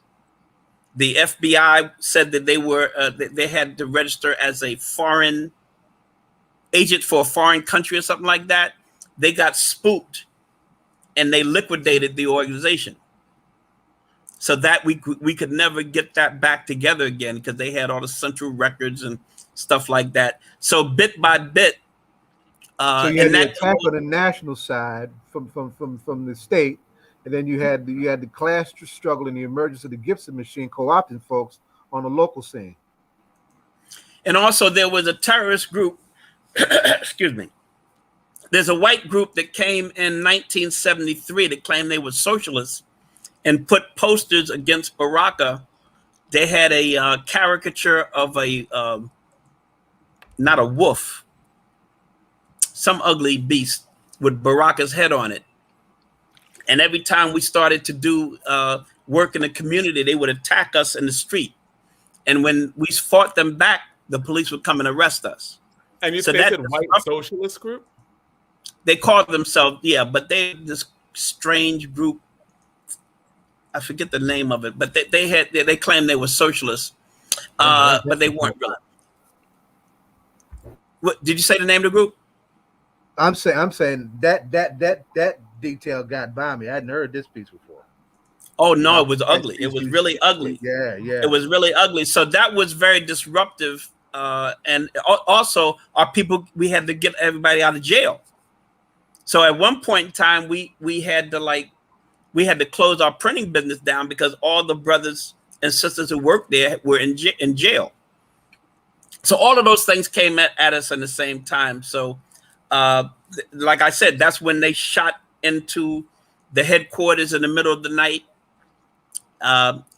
I decided that I didn't want to do another Fred Hampton, so I snuck out the back door before they could break into our headquarters there.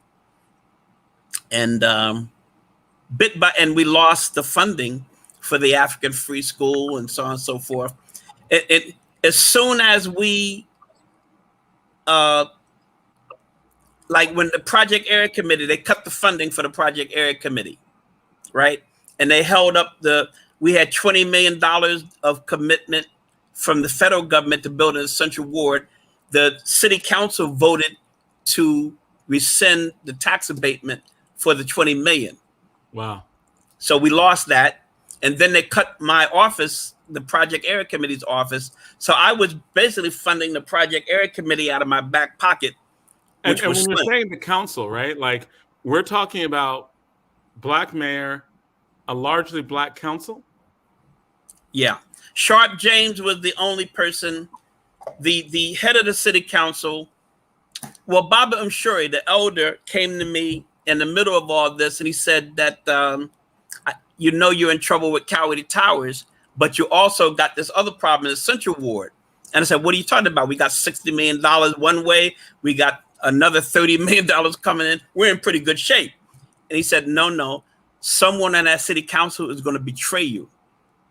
And I said, well, who is it? You know, he said, well, you won't know until it happens, but I'm just preparing you for that day. So but my job was to make sure that everything was 100% legally correct, so that when that event happened, they would have no legal justification for what they were going to do. Right. And to our surprise, if you read the book, it was Earl Harris, who was the first Black president of the city council, who was the hatchet man. And so Earl Harris over chump change too. Earl Harris, who we had supported, when Earl Harris announced he was going to run for city council, the white mayor, Mayor Adenizio, had him arrested in front of everybody in the community to embarrass him. And we asked the police officer, hey, look, we'll pay his parking tickets. Don't embarrass him like this. And the white police said, look, the mayor said we have to do this. Right? So we knew. So that was Earl Harris, who we got out of jail to stop his embarrassment. He ended up being the person they had bought off. Okay, so help me break this down. And also in terms of just talking about part of the legacy of movements, right? Movements that try to create change, that bring people together, that put Black people in power. Because we're talking about Black elected officials. How does that happen? And how does that not have just a brutal response, right? In terms of the betrayal, right? Like, how do they win the next election? How does it be that Gibson lasted until 1986? Because it seems like these betrayals are pretty severe. They're pretty blatant. They're pretty in your face. Like, you can't get around it. Is there a lack of unity and organization that we have in terms of as voters? Like, was the Black vote in a predominantly Black city at that point, like, just not sufficiently strong? Like, was it just like there were so many people just like not understanding what was going on? Because it just seems like if Black people were even a little bit united, then they would be scared to do something like this. They actually published their strategy. This is they published the strategy. It's a book called City Trenches that has the plan they had. So the plan that their think tank came up with it's called, Altshuler wrote the book about Black political participation in large cities. And he said that the demands for better education and better housing were just, but that the white people would not support it. So what are we going to do? See, what we're going to do is put Black faces in high places, but we're not going to give them the resources for education, for employment, and for housing, right? And then he said, because to keep white people in those offices, it's too easy a target, right? So he said, put Black faces and women in high places, and then let them fight each other, right? So this book is called City Trenches, sir? City Trenches by Ira Katz Nelson lays that out. But the book is written by a guy named Altshuler. Each one of those people got promoted from being professors to being deans and presidents of those colleges. So they had an elaborate professional. Say it again. What's the name of the other text you said? The City Trenches, and what's the name of the other text? Ira Katz Nelson, City Trenches. I can give you the other one. Altshuler wrote the book. It's called Black Participation. He's now the dean of the MIT. No, I think Harvard's urban planning program. So many of these people are still in place. What's the title of it? Black Participation what? In something, politics in large cities. But he lays, so what I'm saying is they had think tanks working on how to destroy. So basically what they came up with, the idea is create a fake democracy for Black people. And they largely, that's what's happened. Amir recalled that urban Bantu stance years. That's what he was talking about, you know? I remember those him trying to tell, my generation that, and we didn't know what the hell he was talking about. We understood what Bantu stands looked like in South Africa, but we didn't understand how that was playing out right here in front of us. Thank you for breaking that. Hey, Baba Zaid, I want you to know that I feel completely vindicated by this conversation. You were never in trouble, so stop. I was in trouble. Y'all talked about me bad. I ain't gonna say who it was in front of the good Dr. Woodard, because that's not good. But I'm gonna say that certain people was mad at me because I didn't support the Chucks and the Pearls and I didn't do a little dance, nothing like. I'm just saying that certain people, Dr. Woodard. I ain't gonna say no name, Jonathan Austin, anything like that. Chris Brown, you just said there was no difference between Biden and Trump being in office was a good thing. I didn't say it was a good thing. I said there was no difference. Right. And it sounds like a lot of people disagree. It sounds like King Gibson was worse than the other guy. Can I take a point of personal privilege? Brother Austin, I don't already know about it, but in the records of Black Reconstruction, there's a James Austin in the congressional record who testifies about Klan terror in Alabama. Is that one of your ancestors? I don't know. You should look at that. I will, because we can only trace our. It's in that book, the Exodusters by the sister from Newark here. What's her name? Used to be a professor at Princeton. Anyway, she wrote the Exodus, and you could see his testimony in that book there. He testifies about that he will not betray his people, and they threatened to cut his throat. Well, First, they offered him $2,000. Then they shot at him. That certainly wasn't a testimony of Kamala Harris and Kim Gibson and all these other folks. He certainly did not. They certainly did not give that testimony. Certainly did not give that testimony. It was grassroots leadership. Grassroots leadership. We come from a long tradition. If you could, I'm trying to spell the name of that other author who you said wrote that text. I have City Trenches, and what was the name of the other person? Altshuler. Yeah. Well, look at you see him in the index. Altshuler. Art Schuler? Alt. ALST something. I'll send it to you in the email to Baba Zaid. I don't want to hold up your time there. But there's a whole library of books they wrote preparing to knock us out of the thing. That's why we knew we needed our own think tank, because they had think tanks working to look at what we were doing and then figure out. We were trying to do the revolution and they were figuring out the counter revolution. Right. I love it. Bob Woodward, did you've known Baba Zaid for some time? Oh yeah. Well, when he's holding demonstrations, did he tell you that the police often work for him and sometime and he don't tell everybody, because he seems not to get that message to everybody? This is a running joke. There's a running joke with Chris Randall. Sometime when the police work for him, he let me run. Chris Randall is the favorite flame of all politics of local. Basically. Well, I can't. Can I listen to somebody that's funny? Right. Brother.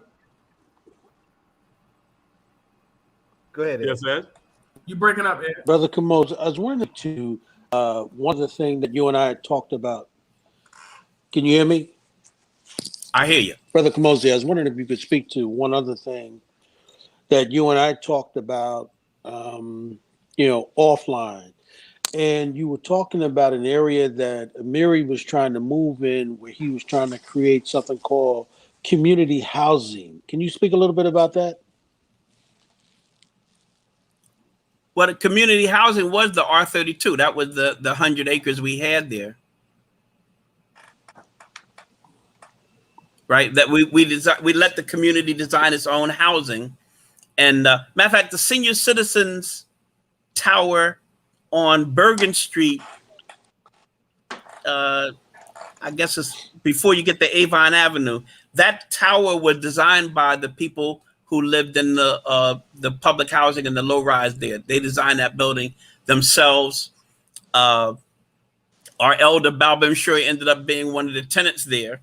And it was at the time when I left Newark, it was one of the best organized communities, vertical communities in Newark. They voted almost 100% every time there. And every politician who wanted to be elected had to come there and make an appeal there. So, yeah, but we didn't get a chance to build the rest of the housing. See, that housing was supposed to be, next to the housing was supposed to be a medical center. We had done a survey of all the diseases that were plaguing people in the Central Ward. So we developed a medical center that with doctors who had those specialties there, right? We located the Social Security office close by there for them. There was supposed to be a beautiful shopping center. There was supposed to be a hotel with radio and television capabilities in it down near Belmont Avenue, which I think is Irvine Turner Boulevard. So it was a complete autonomous community in that 100 acres. And then we were supposed to use that to develop the adjoining communities. And they, unfortunately, the mob had developed some very cheap housing in the suburbs of New Jersey. And Masani, Harold Wilson and I went out to inspect that housing because they were offering that housing authority. And when Masani went upstairs to the second floor, the building shook. So I said, hey, you ain't gonna build that in Newark and then blame our children for tearing it up, right? And so they got rid of us. The many saints of Newark came up with that housing? Interesting. Well, you remember, I really know, but the head of the housing authority at the time was the Godfather's son-in-law. No, I was saying there's a new film coming out called The Many Saints of Newark about the mob. I saw it, yeah. Jonathan Austin told me about it. I didn't know about it. Uh-huh.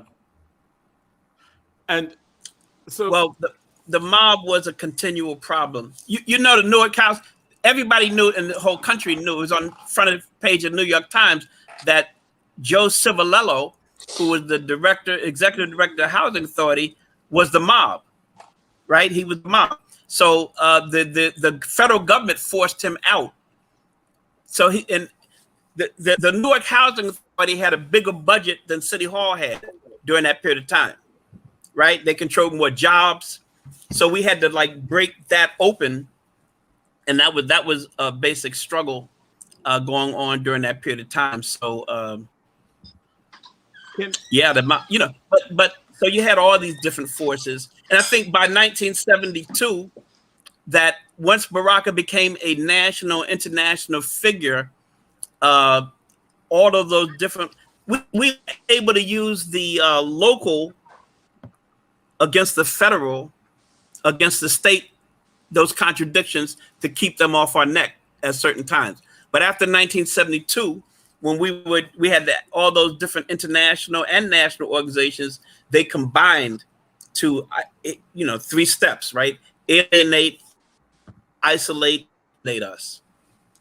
And the good thing is they didn't end up killing Baraka. But I know that by 1976, Coweta Towers and Nat Turner Park were his babies. I mean, he really loved working on those projects. He wanted to build them for the community. And when they ditched that, and Baraka had also proposed jazz radio. They stole that proposal from him. Proposed the jazz museum at Rutgers. WBGO. Yeah, that was his proposal. So That's right. Yeah, Baraka would write a proposal. They would reject it and then steal the idea. That's right. Right? They did the Jazz Museum idea, right? So this is Black history. Much of America, we built this, right? But it was our vision, our idea. We build it, and then they take credit for it. That's our story there, and they bury it so that our children think we didn't do anything. And then that's why I do like the fact that Ras Baraka. I'm sorry. And we can't, and it's not even possible unless certain ones of us sell out and make it so it's a thing. Well, yeah, that's how we got here in the first place. Can you finish that statement? If Africans had not sold us out in the slave trade, we wouldn't be here. I'm sorry, I didn't hear the last thing. Can you finish that statement? You said that's why Ras Baraka. You like what Ras Baraka is doing. Well, yeah, he built Nat Turner Park. It took us 40 years. Listen, remember, the Central Ward, because of anti-Semitism, was the only ward they didn't build a park in. And when the Jewish workers demanded a park like every other part of the city, they went to the city council, and the anti-Semitic city council said, "We're not building it because you're Jews." Wow. Black and Puerto Ricans then move into that neighborhood and step into the shoes of the Jewish workers who lived there before us. So Central Ward didn't have a park. And so there was no legal place for children to play. It's basic human right. It's not a radical thing, right? But we were trying to build Nat Turner Park to be that first park. And that, you know, and it took it took at least 40 years to build Nat Turner Park. So this generation is really following up on some of the vision that those generations did earlier. And Nat Turner Park is I was in Nat Turner Park 2 weeks ago for a men's rally that the mayor had in the park, and it's an absolutely beautiful park. Beautiful. Right in the Sadly, they did not do the open air theater. That would have been beautiful. Right. That was a piece missing. That's right. They didn't do that. So you know, there's an open air park at DuPont Park down in I think it's Delaware. And when I go there, my father worked for Mr. DuPont, right? So I always say, I'm going to claim this park one day because we should have had this open air park in Newark, the Central Ward. Those children deserved better, right? That was the whole thing we were saying, is that our children deserve much better than what they're getting here. So they deserve these parks, swimming pools, theaters, the whole 9 yards there. And they still deserve better. So right now we have, and there are many people who are activists in the 80s and 90s, and now who look at the current mayor and city hall and just some of the things that are being done, as in looking at like when activists were talking about looking at violence as a public health issue, and now city policy is looking at violence as a public health issue. When we're looking at the types of housing and redevelopment that you were talking about in terms of trying to get people within the community to both get jobs to redevelop it, but also get land. It seems like a lot of these ideas are coming to fruition now. Even Kawahita Tower is being rebuilt. Given how it worked last time, where there was just incredible betrayals of government, right? Like in terms of the mayor, city council, there were like these insidious betrayals that happened. There was COINTELPRO, there was government intervention, there were white vigilante. I mean, it just seemed like what you're describing as breaking down this movement was quite extensive. What are the lessons that we can learn right now when many people feel that a lot of the activists who would have been very similar to activists in your day, looking at how to make democracy work from a grassroots bottom-up perspective, what are the things to look out for now? Like, how can the legacy be used to both learn lessons and predict and defend against break new ground that was going to happen? Well, I think these Black conventions, see, in different countries, they have different political culture. So in Russia, they developed this thing called the Soviets. That was a community council they had. In China, they had peasants' councils. But in Africa, they had conventions. South Africans had it. And basically, we developed that. You had the Mississippi Freedom Democratic Party, later the Black Panther Party in Lowndes County, right? So these are all community forums. By the time it got to Newark, it was a Black political convention. So we've had those for 2 centuries now, right? So that seems to be the form that's equivalent to our Liberation Party. And without that, we're always going to be playing with a lot of keys missing on the piano.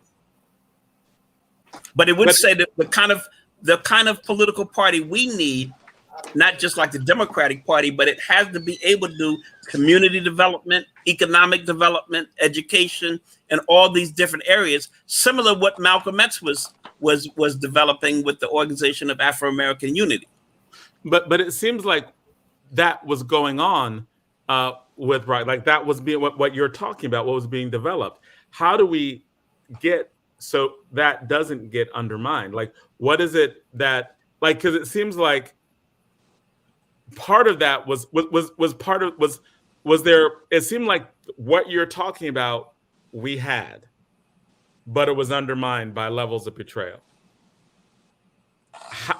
How do you stop that level of undermining, especially given now, like what looking at today's situation, what do you predict is needed? Well, I think the same, well, you guys would know what departments you need. You basically problem solving, right? So that's how we developed those ideas. You went out into the community and the community said they needed that. So we developed all those departments to answer those problems.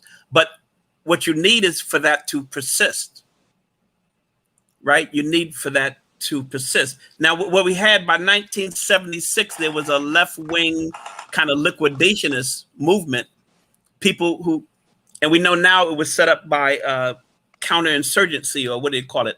Agent provocateurs. And they liquidated not just the Congress of African People, but also the Young Lords Organization and many of these other organizations, the League of Revolutionary Black Workers in Detroit. Can you break that down in terms of, you're saying agent provocateurs, people who are like, what is an agent provocateur?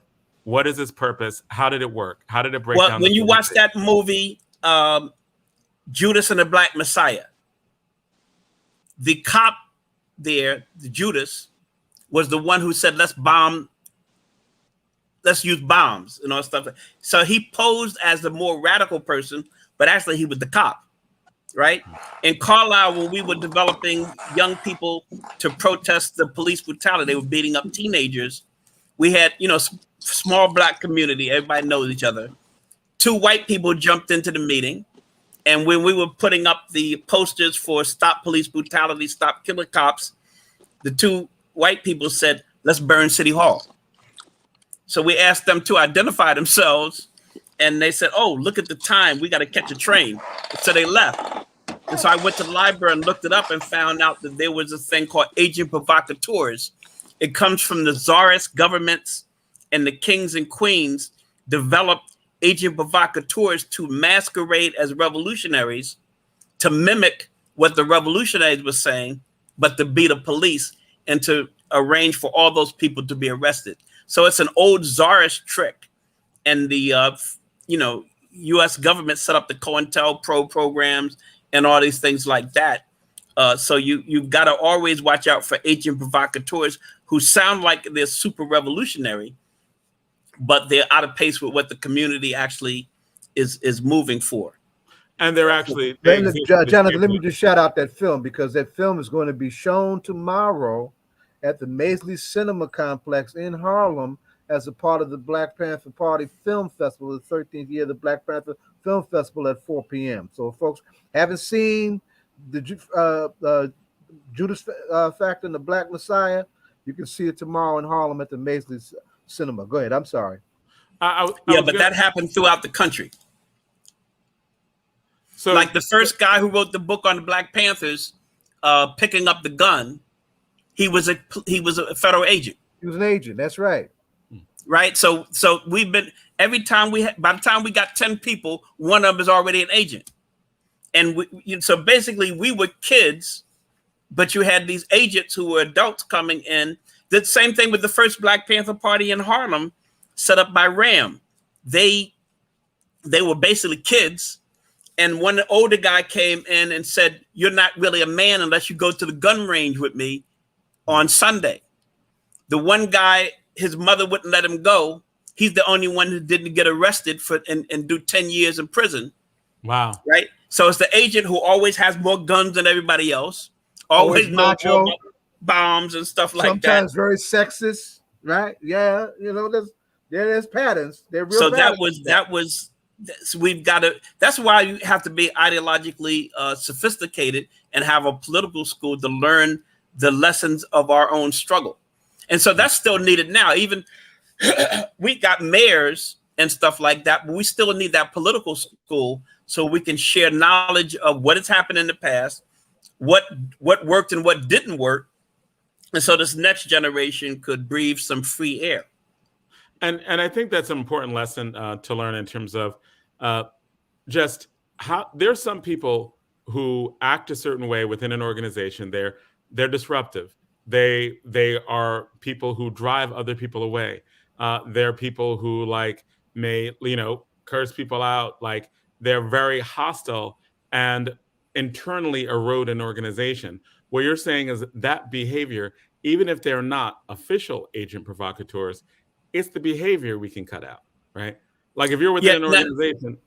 This new book by Johanna Fernandez on the Young Lords, if you look at the postscript at the very end, she identifies who the agents were who infected not just one organization, but 12 different organizations.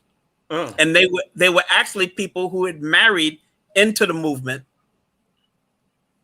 who posed as the super revolutionaries. They had all the revolutionary books and stuff like that, and that was the agent. And everybody knows that now. So we need to look at the latest scholarship on that. And the system did a good deed there, because we've had Joanna on. We got to have her on the book. Yeah, I'm sorry. We've had Joanna here on Amir. We have to have her back on her book. Yes, absolutely. Yeah, she had done the most important research on that, because the Young Lords at one point was the cutting edge organization for the whole Black and Puerto Rican movement. And the sad thing is, as soon as they were identified as the vanguard organization, that's when the police focus on you. And they brought them down within about a year. And the Young Lords never knew what hit them. They started, suddenly people were being put on revolutionary trial. People were being beaten. People were kidnapped. People were stripped and made to run naked through the streets of New York City. And that demoralizes the movement internally. Right. So that bled over to Newark after a while. So there's, and in terms of the being able to see the behaviors, it's kind of obvious, right? Like, at a certain point, like, if you're just looking back at it and not being preyed on in terms of people's insecurities, whatever, if you're like, well, this is wrong. You shouldn't be making people run naked through the streets. Why is that helping out Black? Here's what they did. In this case, they used the younger college students to beat up the veterans. That's what they did. And I tried to talk to some of those college students. I went to New York and I said, hey, man, wait a minute. Do you know who you're beating up there and stuff like that? And they said, I'm reading Mao Zedong. I'm reading this book, right?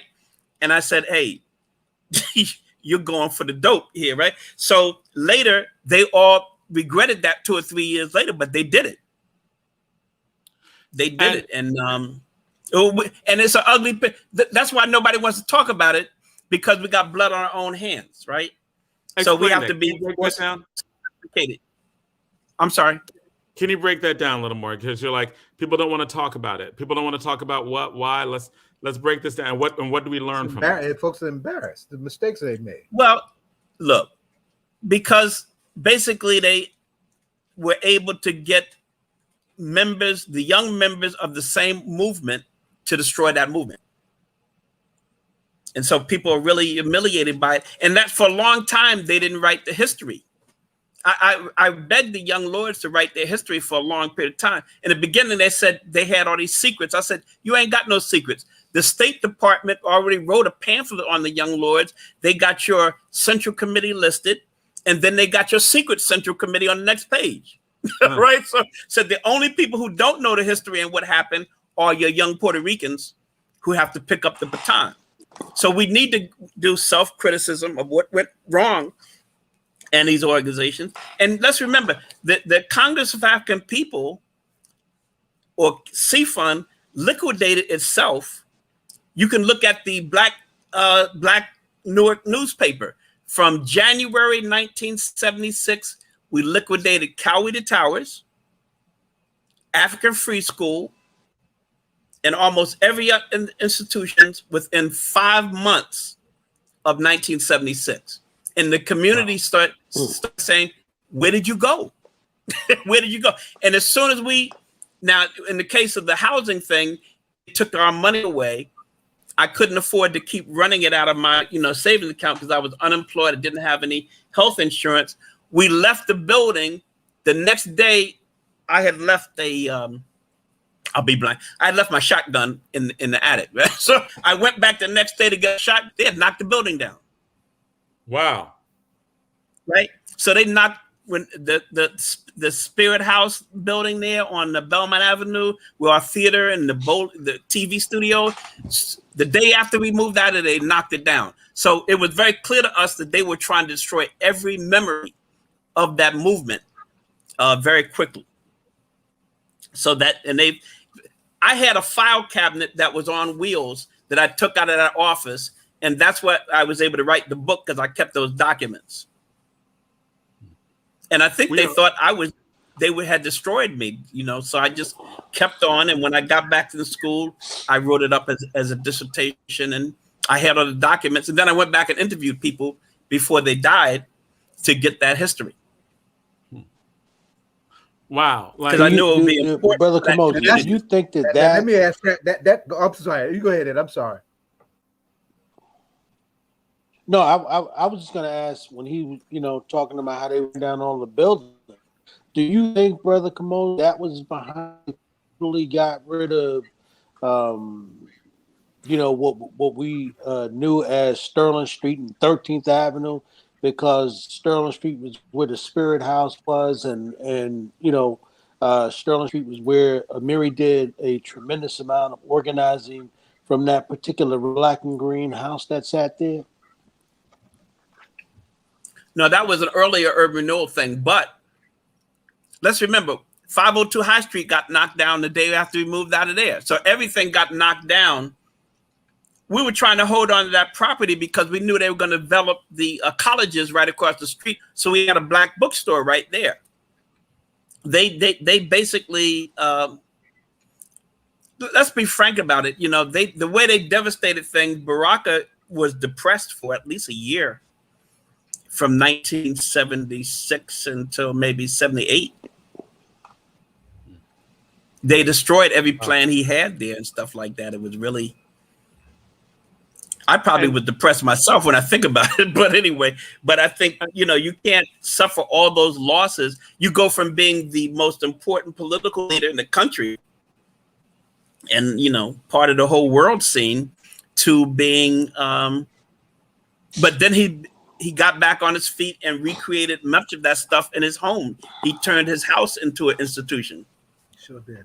Right, the basement was a theater. That's right. And a school for young musicians. Tacos, blues. He had gatherings of poets. That's right. I was one of them. Yeah. It's interesting because it's like this, like what you tell is the evolution from Black nationalism to third world Marxism, and the way that you just told it in the last 2 hours becomes so profound, right? Like you just described a movie in the last 2 hours, right? Amazing. There's a filmmaker now coming from Paris to do the story of Newark. He did Detroit already. He's from Detroit originally, and he's getting ready to start filming this month to try to reconstruct. He's going to go to the site of Cowley Towers, talk about the old footage from what was then and what's now, and stuff like that to tell that story. So it's an epic. But Newark was the center of that, and it was destroyed. Let's remember, Baraka was there when when the Black Panthers emerged in Oakland, when the US organization emerged in Los Angeles, and he brought back those ideas to Newark. So Newark combined all those different ideas with what was going on in Newark and became what it was. And as those other organizations were knocked down and people were imprisoned, Stokely Carmichael, Kwame Ture was driven into exile. Baraka, in some sense, was the last man standing. And I think the reason it seemed to me. Go ahead, Ed. No, go ahead, Brother Kamosi. Yeah, and I think one of the reasons Baraka became very vocal about socialism was because he didn't think he was going to be around too much longer. So he needed to be clear, like Malcolm X, to say what he was going to say right then instead of couching it in other terms. It did look like they were just going to shoot us. I mean, they shot at me in the middle of the night. Only reason they didn't shoot, Mao Zedong had died, so we had a big poster of Mao at the window, and they shot through the poster so they couldn't see me. But they went after many of our people. It did look like that was gonna be the last dance. So, but thank God he hung in there. And so really, it's a unique story, and that after all that, and still to live, to write the story, to tell the stories, to write the stories, to rebuild, to have a son become mayor in a very similar vein, just packaged very differently, right? So, also all of us started to realize that what we had to do for the struggle to continue was to raise the next generation. So I ran children's programs for a while. I mean, let's remember, the attacks against the hip hop generation were worse than any other generation. So when I saw them attacking, I was organizing factory workers for a while, but then I kept looking at television and seeing they were treating juveniles as if they were adults and giving them all this hard time. Right. Television was attacking Black youth and making their parents think their own children were criminals. So I came back and ran a group called Children's Express so that young Black kids in Newark could write their own stories. And we started building again. Raz was part of that program, Children's Express, for a while too. We took reporters from the old age of 8 years old and taught them how to begin to write their own stories together collectively. And we had a national forum and all that. And matter of fact, those children, when they got teenagers, they were the ones that did the first interviews for my book, A Nation Within a Nation. So I have them in the acknowledgments there. I'm not putting people's names down there. Those teenagers interviewed the senior citizens in the housing we built to get the story. So those are things we can do. So let me throw this out, right? Because we always want deal with get our takeaways and our what's next. I have said also that Amir and all that went down in Newark is also one of the less written about, right? Stories in our struggle, right? What holes do we need to fill? What kind of scholarship do we need to develop around all that you had just laid out, just within the last hour and change? Well, actually, Baba, we're gonna have to cut this. We should cut this short because we have our next guest, who I believe is on. So let that be the last question. All right. If we got to cut it, we got to cut it. It's all good. Yeah, but we definitely want to have you back. Absolutely. And we want to ask you that last question. So, Baba, can you ask him the last question? And with that summary. So well, look, here's the deal. All right. Basically, what we've been doing is helping other cities write their history. So we have this thing called Black Power Studies now, and we've helped the book Up South about the Philadelphia movement. There's we did a book called Groundwork, which has 12 different cities in it. Des Moines, Iowa, how they fed Black and white children in the free breakfast programs, right? So each city has its own grassroots story, and we want to help those local historians. We went to Trinidad and helped the sisters write the story of their parents there. Each village had its own version of Black Power. I don't know. Finally, I'll say there's a brother writing a book about Black Power in Australia. The Australian Aborigines came to the Atlanta Congress of African People. They said, the reporters asked them, "What are you doing here?" They said, "Well, we read the autobiography of Malcolm X and we found out we were Black. So we came up here to find out what's up." So it's a global movement. It's a global movement. And we're trying to help each of those cities and countries write their history, because it's an epic. It's a global thing there. Thanks for having me on. Whenever you need me, I'll be back. But wait. Baba Said's going to ask you that last question. Oh, you want me to answer that? Okay. Absolutely. Now you let me ask my other question. No, I'm right. We're just running out of time. I'm kidding, right? Right. I know. Kamosi, this is the question that we ask all our guests, especially if they're on for the first time with us. This is All Politics Are Local is quiet as it kept is the number one hip hop talk show in the nation, we dare say. So the question that we ask all our guests is who is your favorite hip hop artist or group, or who are you listening to right now that means the most to you? Well, I'm prejudiced toward Public Enemy, but I've been listening to Common in when he's working with Stevie Wonder there. Good stuff. Right. Well, thank you, and thank you so much for coming on. And we definitely need to have you back. I want to have you back just to talk about the issue of water and organizing as you were breaking down. So we very much appreciate having you. Thank you for having me. Great session. Brother Love it, beloved. I'll be in touch. Thank you, Brother Kamosi. All right. Well, that amazing lesson we learned tonight. Good stuff. Absolutely. Good stuff. Absolutely. Oh, yeah, loaded. Absolutely. You know that just amazing. Principal Kafele shouted it out. He was fully engaged as always. He's one of our favorite participatory listeners, right? He shouted it out, and I thought Natasha's trying to come up, but we got Madam Donna back in the house.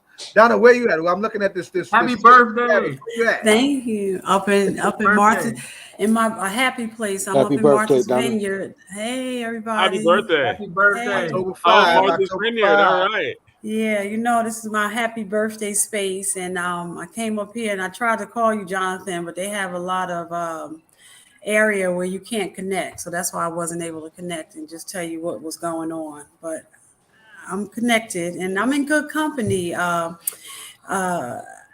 Who's your? I can't listen. I'm just lost. Amir Baraka's birthday, Al Sharpton's birthday. All right. Oh my gosh, why is she? No, my sister. Muhammad, Fannie Lou Hamer, yes. And there's a sister. Mary Baraka Jr., Minnie's you. birthday. It was a birthday with Fannie Lou Hamer on the 6th. Yeah, and there's a sister. Charles Barron and go ahead. Also Jewett birthday, Mayor Baraka's son birthday, 2 years old.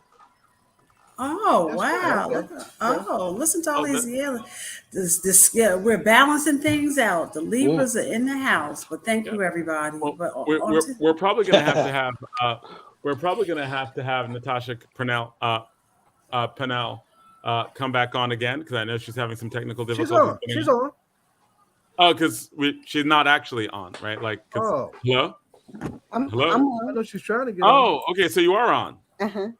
Okay, we didn't see you. All right, so because we are. There you go. There you go. Kim wasn't on. There you go. Okay, cool. So yeah, we are actually running. Hey, sis. We're actually running. You doing good? Yes, she was breaking every speed. I surely was. I didn't want to say it, but listen. Coming straight from the street. When Mr. Ham calls, you gotta come. He's been fighting a good fight for over 40 years. Natasha was 50 years. Natasha was just participating. Natasha, were you with him for justice? I was with him today. That's why I was running late. I just got in literally 5 minutes ago. I know, Jonathan. We do have another guest coming on in about 3 minutes in terms of schedule, because I didn't know that you were actually on. We were just we were actually literally stalling and waiting. All right, let's go with the flow. Listen, 3 minutes. Maybe that's what the Lord is saying. That's all you need. That's right. Natasha, now just real quick, as we talk about what you're supposed to talk about, where did you start with Mr. Ham in Montclair? Where'd you start?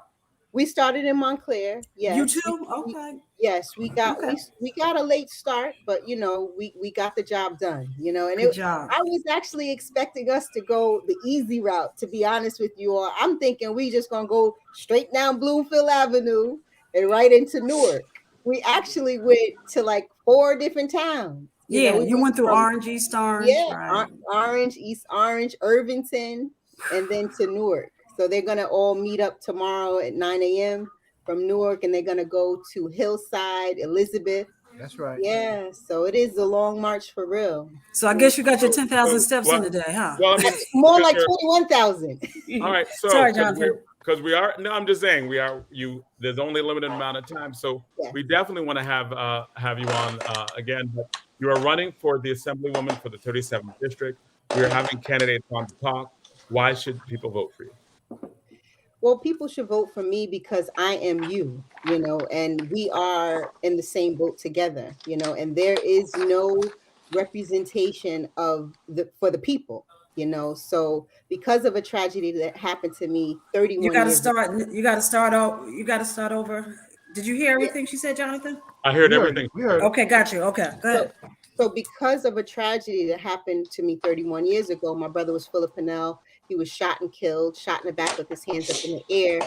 And just that whole ordeal kind of motivated me to do more. I was 13 at that time. Right now I'm 44. And I'm living out, my legacy in honor of my brother, in honor of all of those other lives that were lost from 1990 up into 2021. There was another young girl that's eight years old. The police just shot and killed her like a week ago, and she was coming from a football game with her parents. This is in Teaneck?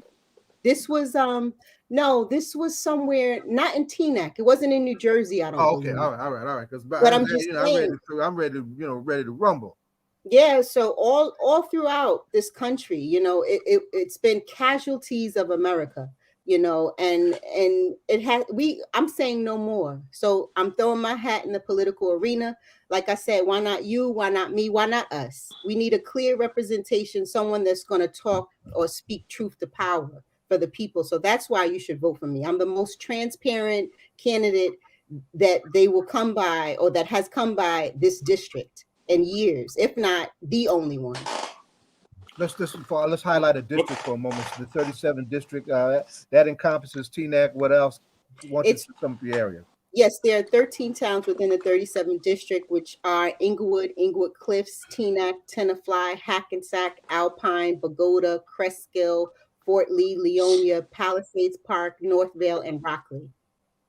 And so so what policies would you fight for if you win? Like what is the political agenda that you are running on? Well, for one, I'm definitely for educational programs for all students. One of the things that we were marching for, that I stand by, Mr. Larry Ham and Pop, is to do away with student debt. There was a lot of wrongdoing with the whole college education and the loan process back then. I also stand for tax relief for seniors, because my slogan is our children and seniors first, which are our most vulnerable and precious populations, and by far the most neglected populations. So I stand for our children and seniors first, wholeheartedly. I also talk about, I have 12-prong type of platform. And out of the 12, my main focus is definitely tax relief for seniors, educational program, whether it be affordable or free, because our New Jersey, our state, can afford free after-school programs or enrichment programs for our students. They get so much money for students that they classify with IEPs, and they don't utilize that funding for those particular students. They take the money that they get for the special needs students, quote unquote, and they apply it to students who are advanced or other programs within the budget. I also stand for community redevelopment. You have a lot of in the community, you have a lot of developers rather, coming in with a 25-year tax break. And none of that money is going to the town's residents, so they're buying properties or commercial properties for 25 million, then they'll flip it and sell it for 35 or 40 million. None of that money is going to the town's residents. I also stand for community policing. Another thing that Pop marched for today was the CCRB bill for subpoena power that they tried to water down. And when I say they, many people ask, well, who are they? I'm talking about the powers that be, the political machine. One thing, too, I wanted to point out, I saw the voting ballot, and my local legislatures, I won't name any names, but they were in charge of where the names were being placed on the ballot strategically. My name is in column 7, and it's under my party affiliate is Our Children and Seniors First, which is my actual slogan. The party that I'm affiliated with is Independent Party. So they put my name all the way over to the right corner. They put other independent candidates in different separate boxes, and they the Democrats, which they always somehow wins the coin toss, where they're in line 1, Republicans in line 2, and then you have Natasha Pennell, who they stated not as an independent. My party is Our Children and Seniors First by petition only. That's how they did it. Well, thank you. We are out of time for this, but we definitely will want you back on. We have all the political candidates who want to come on to come on, because we believe in civic discourse, and we believe that it is necessary to have these discussions. We have one last question for you, as you sum up why you're running. Who is your favorite hip hop artist, individual or group? Wow. I would say it's a coin toss between KRS-One, Chris. I have to take it back, way back in the 80s, and Nas. Okay. Nasir, yep. All right. Well, thank you so much. Thank you for having me. Thank you. Thank you for coming on. We definitely appreciate you.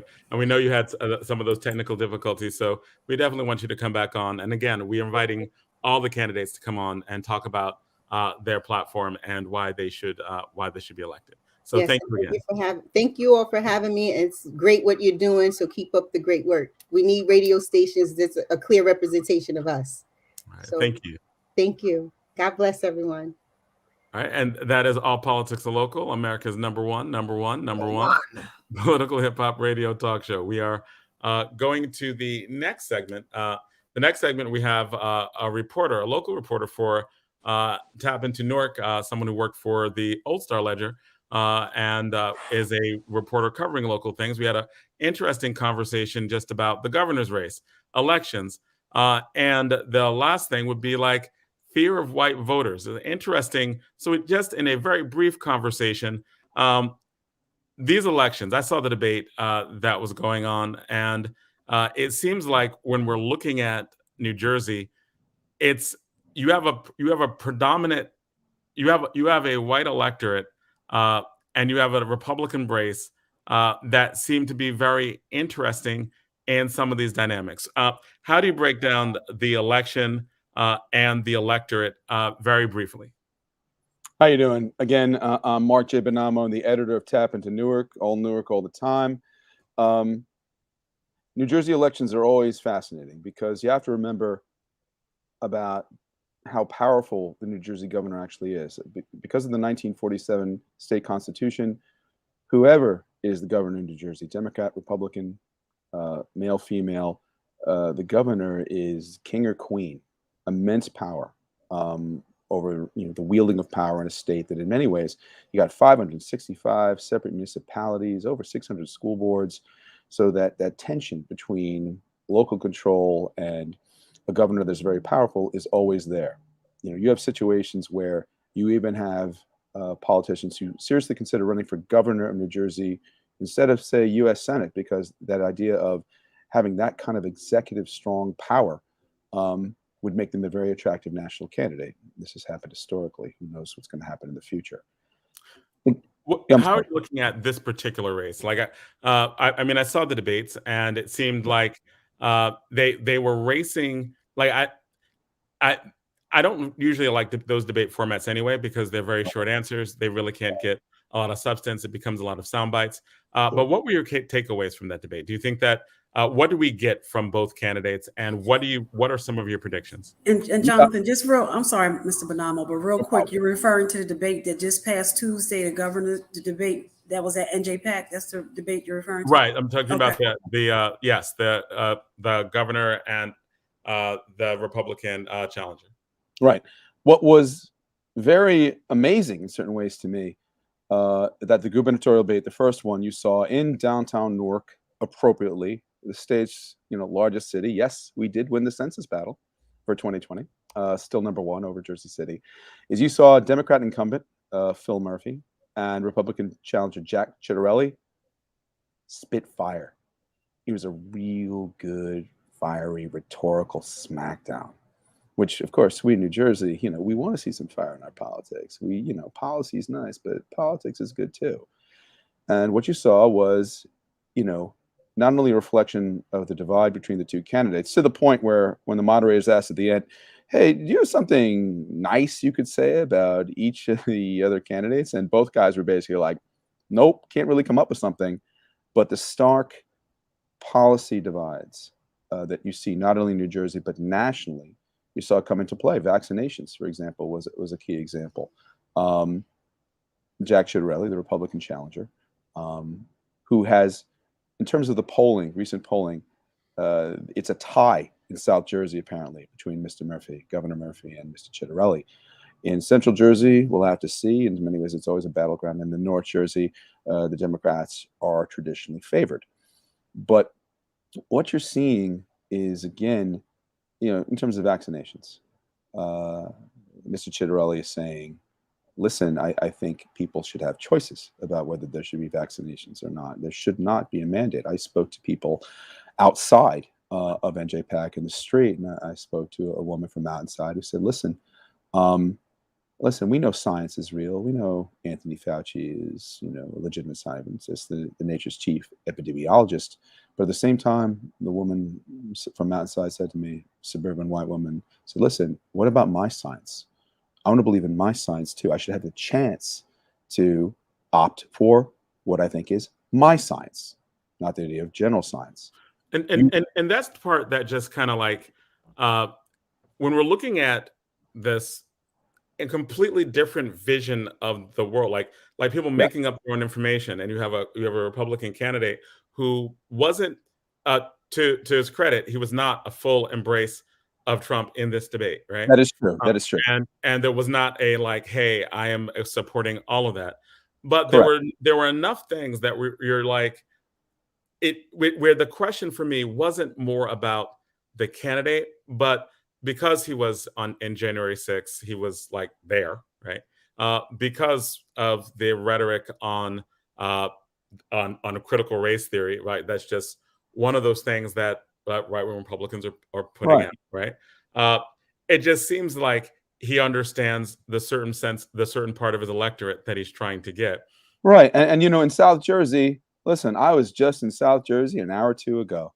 Right, I was down in Marlton, which is part of Evesham Township, deep South Jersey, only 12 miles from downtown Philadelphia, but it might as well be a world away, because as I went to the Walmart to get the earphones that I'm using right now, there was a very nice house with a porch, with a truck, working guy's truck, he has a ladder on the back, and flying the flag on this porch, it said in the same logo style as the Trump 2020 campaign, the same type of lettering. It said, impeach Biden. But if you think that this is only in South Jersey, you might be surprised, because just this morning at the corner of Norfolk and Orange, in the heart of the Central Ward in Newark, and you're blocks away from where I live right across from Newark Broad Street Station, you saw a flag. Now, you see these flags everywhere in downtown Newark. Stop Trump, stop the Trump team, vote Murphy, stop the Trump initiative. I'm paraphrasing, vote Murphy. Somebody got very slick with the graphics, because what they did was the exact duplicate of both stop and vote. They inverted it. It said, vote for Trump, stop Murphy, right in the heart of the Central Ward. Okay. No. You never can tell. Now, one of the things I'm looking at is just like the intensity of there seems to be a very intense racial divide when it comes to politics, right? And you were talking about some of the fears that you were having, or at least you talked about in terms of Staten Island, and just to the point. And part of it, I'm a debate coach. One of the things that we talk about are potential scenarios for the future, and where we get to the point where language doesn't matter, right? But it does, and it always should, Does it? It is part of is a substantial part of the white electorate at the point, given like the extreme stuff that we're seeing with Trump. Are we at the point where, for a large part of the white electorate, where language doesn't matter? Look, in many ways, you could say people who are true alkalites and followers of Donald Trump, that we are in the post-truth era, right? For many people. And look, this is happening across the world too. You could say, Vladimir Putin in Russia, what's happening in Belarus with Alexander Lukashenko, even in Hungary with Viktor Orban, in Poland with Andrzej Duda. I am proudly part Polish. My maternal grandmother is a Pole. This is happening across the world. But, at the same time, what truth is to people has gotten very complicated, even in terms, of the racial divide. For example, I am proudly born and raised in Staten Island. Now, Staten Island in and of itself is divided. There is a North Shore. The North Shore is largely urban, multicultural, and democratic. The South Shore of Staten Island is largely, monochromatic, white, suburban, and Republican. And if you look at the level of, never minding who voted for who, but in terms of vaccinations, simply vaccinations, the South Shore of Staten Island could be compared to, and I do not mean to be pejorative, large parts of South Carolina in terms of their attitudes about vaccinations. But at the same time, look at where we are here in Newark. I believe the stats, I don't think we're even 60% fully vaccinated in Newark. There's the attitudes for different reasons. Going back to Tuskegee, why in the South Ward, a largely African-American population may not want to get vaccinated, but that same fear of vaccination is true too. We talked about the idea, you and I, and Mr. Alston, of public enemy number one, right? The idea of fear of a black planet, fear of the white electorate, right? There is real fear, there is real loathing among the white electorate in a place like Staten Island because they feel like they've been pushed down and ignored for too long. Now, that doesn't mean whether you think right or wrong, they're crazy or sane, right or wrong, educated or ignorant. That type of anger, that type of distrust in the government that you'll see in places like Newark in an African-American population is also true in a pretty much universally white population, particularly in the South Shore of Staten Island. And, like I'm saying, listen, the writing is literally on the wall. It is on the porches of South Jersey. It is in the streets even of Newark, and it is certainly among the population of the South Shore, on which I still have many friends and relatives. That type of fear and anger is real. And so the question is, and I know we're wrapping up. This was a short segment, really more just like a taste of a longer conversation. Sure. What is the fear that, like, because whenever we study different places in the world where language ceases to matter, there's violence, right? Right. And there's like, and when we're recognizing that we came, like the United States came very close to the Attorney General being used to overturn an election, or that, I mean, it just seems like I think we were a lot closer to constitutional crisis, actual violence in the streets, and it seems like there's more luck than institutional things that happen, right? Do you think that we're close to actually like fighting in the streets on undermining elections? How close do you think we are to like a actual civil unrest? Or the opposite? And what does it take to get us back to a civil space?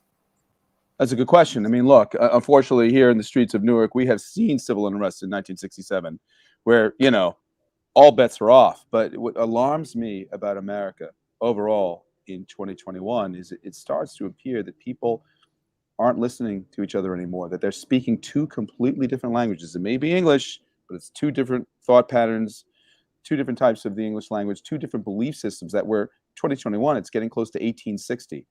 I have a good friend who lives in downtown Jersey City, and we were walking across the waterfront one day, and this individual, who actually happens to be a Catholic priest, he's very worried, in the humane level of what's going to happen to our country and to his parishioners and to his flock and to the world. And he says to me, Mark, do you really think we're getting actually close to 1860? Are we on the actual brink of some sort of a civil war? And I said to him, well, God help us. I hope not, But at the same time, we're looking out over the bay, right? We're looking out over the water, and I can see my homeland. I can see Staten Island, right? And I said, listen, if sadly there's a civil war, which nobody wants, please God, no, let the better angels of our nature come together and let us, hopefully be a more united country and not get to that point. But I said the front lines of this Civil War isn't going to be the Mason-Dixon line. It's not going to be like that map you see in 1860 in a U.S. history book. You know, look across the bay. Here we are in liberal downtown Jersey City. That will be blue. Look across the bay to Staten Island, and over those hills in the South Shore of Staten Island, that will be red. That will be the battle line. That will be the front line. And we must work as a society. We must work for our democracy to make sure that, you know, that day won't come. Well, we do have one final question that we ask Sure. of everyone. Donna, unless Donna, do you want to jump in? No, I just go ahead and ask the question. We see Mark come back because I wanted to ask him. He said something. You can. We are. Hello, Donna. Hey. All right. So we'll ask that question About Christy, but we can talk about that next time. Oh, great. Yeah, she's back. Great. Okay, good. You're back. Yes. You actually. I would love to talk about Chris Christie. I would. We got to come back. We'll bring you back. By the way, Chris Christie was born in Newark and lived right by West Side High School until about the age of 5. He sure did. Right. Sure did. So what hip hop artists are you listening? Group hip hop artists, individual or group, are you listening to these days? Or your favorite one? Go back to the old school, man. Public Enemy #1, the most dangerous band. Excuse me, most dangerous rap group in hip hop. Right? I grew up on punk rock. You know, Public Enemy is the Black Sex Pistols. But again, where am I from? I ain't from the slums of Shaolin, but I am from its leafy green trees. The Wu-Tang Gang. rise again, baby. All the time. All right. Love the Wu-Tang. Wu-Tang, okay. Right. You hear that, Rhino? You hear that? Oh, Rhino's loving it, I'm sure. Wu-Tang's not just for the children. Wu-Tang's for the world. Cool. So we will definitely have to have you back. We appreciate Thank you so much. the reporting and stuff that you do in Newark and that you do. So definitely we'll have to have you back. Pleasure to be here. Thank you. I love it. Thank you very much. All right. Take care. Yep. You too. Good stuff. All right. Loaded show. Loaded. Oh. Yes, we're going through part after part, and that was fun, right? Like we have candidates on, that we have the local editor reporter on. We had some incredible historian on. Could you imagine a night like tonight if we were in the studio? It would have been like zoom, zoom, zoom, all this. Yes, it would have been great. Now we're trying to get. I thought Rhino was coming on right now, and so but what we always do also is Donna and Zaid, what's going on in the right now? Like what did we miss, and what's happening in the next week? Because you always know what's going on. Zaid, you're like one of the foremost activists that I know in terms of just you've been helping with so many different things. And Donna, you are just like, everyone. You're the most, your Rolodex is one of the most extensive that probably is in the state of New Jersey. So were you out walking today, Zaid? No. Okay. Y'all gotta remember, I got 2 jobs. Right. So Larry Devo did not put this walk together with my behind in mind. He's retired. He can walk for 20 years. Right? Can you break down what happened though? I know Larry was on last week breaking it down.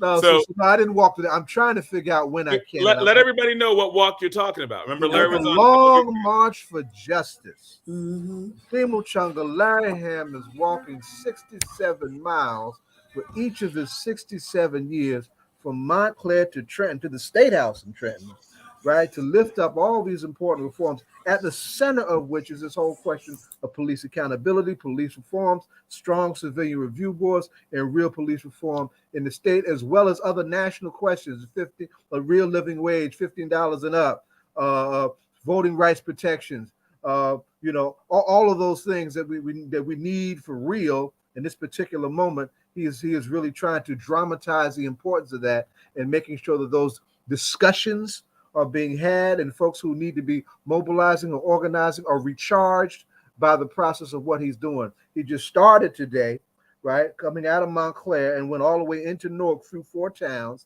and he's got a pattern that he'll be doing over the period of 9 days, when he'll wind up at the State House in Trenton on the 16th of October, which happens to be the double anniversary of the John Brown attack on Harper's Ferry, the real beginning of the Civil War, and the epic Million Man March. You can't make this stuff up, right? No. So we're all supporting that in so many ways. I do press for the People's Organization for Progress, so I'm putting out these daily blasts on all the folks who are meeting him along the way, and I may join the Elizabeth Roselle Linden stuff because I came out of that part of Union County when I was a teenager, right? But I'm trying, do two jobs. You're trying to figure that stuff out. So I didn't get a chance to walk today, but so many people did, and we got some footage that folks have been sharing with their cell phones and whatnot, and it was very moving, and it's going to be ongoing. What can you? What I was going to say is that I was going to ask you and Donna, both of you, about this. When he's walking, really, part of the reason why he's walking is the CCRB, right? The Civilian Complaint Review Board that has been dissed, and it seems to be being dissed. And it's also something that Governor Murphy could have done on his own, right? Like, in other words, given Newark permission to do that and have a full with subpoena power. That in the governor's debate that we talked about earlier, when a reporter asked about police reform, that wasn't even mentioned, right? Like, and it was more like the responses were like, "Well, I'm not really that bad with the police. No, I'm really great with the police." Like, there was nothing that was. I mean, yes, Murphy was like, "Yes, body cameras, we did this," but there was no talk about what really is the biggest issue with police right in front of New York. Right in front of our face. Like, the mayor is demanding it. The like Larry Ham that's why he's marching. What do you do this silence? Like, it seems like there's this mainstream silence on the CCRB. Donna, you answer that first because you saw the debate. I didn't see the debate, so I don't want to respond to the debate. I have my own impression about what to do, but you respond first. And I did not see the debate, so I have to go back and watch it. Yeah, that was actually my birthday, and I was actually good for you. Yeah, I'm glad you. But no, I really I have to go ahead. I was going to say, as someone who saw the debate, it was just wild that the major issue for Newark, right, when talking about what do you want to do in terms of policing, just silence, right? Like Newark has passed a whole lot of these things, right? Like that they were talking about in terms of, just what do you do with policing, right? And given the electorate is the majority of white people are not going to vote for Murphy. Like, we know that. Like, he didn't get the majority of the white vote last time. He's not going to get the majority of the white vote this time. And it just he needs that 90-something% to come back out. He needs him to come back out, right? Mm. Right. He needs like an overwhelming number of Black and Latinos to come out and support him. Debate coach, let me put it this way, right? We do not need a staged, controlled debate. We need to host our own debate where we put our issues up front, right? That they can't dance around, right? We need debates that have the kind of settings that Kamosi just talked about, right? That we used to have right here in this town, where people genuinely had to come to the community with why it was important for them to have their support and who they are if they don't have their support. Right? We need to do this to stop apologizing and stop being soft about how these things actually affect our life and our death. We got to stop that and grow up politically and make folks respect us again. Go ahead, Donna. I was just going to say what I didn't want to lose also is that our vice president was here, and you're talking out on the state level and the national level, where there can be some type of presumption that the Black vote is being ignored by the very people who put them there. We're being ignored, but yet we're the people who put people in power. And Jonathan, Zaid just said we need to grow up civically. And how do we go back? Because people, how do we organize and go after the things that we want? Yes, it's not enough. We got the person in office, but how do we go back and get the reason that we put them in office? How do we do that? That's what we have to do better. And Donna, what you would probably say that Murphy's done. Murphy and the Democrats passed legislation that was good. He'll talk about the minimum wage. He'll talk about He'll talk about the Ban the Box. Well, no, Ban the Box actually happened. No, that's before him. He's actually got right. given persons on parole and probation the right to vote. That was major, right. But yet he doesn't talk about it. And it's what he did talk about it in the debate, right? He threw that out. He did. He threw that out in the debate. He also threw out there were also the other Brittany Timberlake legislation of that first quarter, which was the independent. Well, he didn't throw out the independent prosecutor one, but that's something that he did. Like he didn't talk about that. He had to be pushed to that. He was scared of that. Right. But that's something that it's good that happened. The streets were hot. That's what made that happen. You said what? The streets were hot. That's what made that happen. In terms of George Floyd, that we got that over. No, the not Floyd. What happened in Patterson? That's right. In Patterson, yes. Meek Mallory's blood got us the independent. He was afraid to sign it, even though we got it through both houses.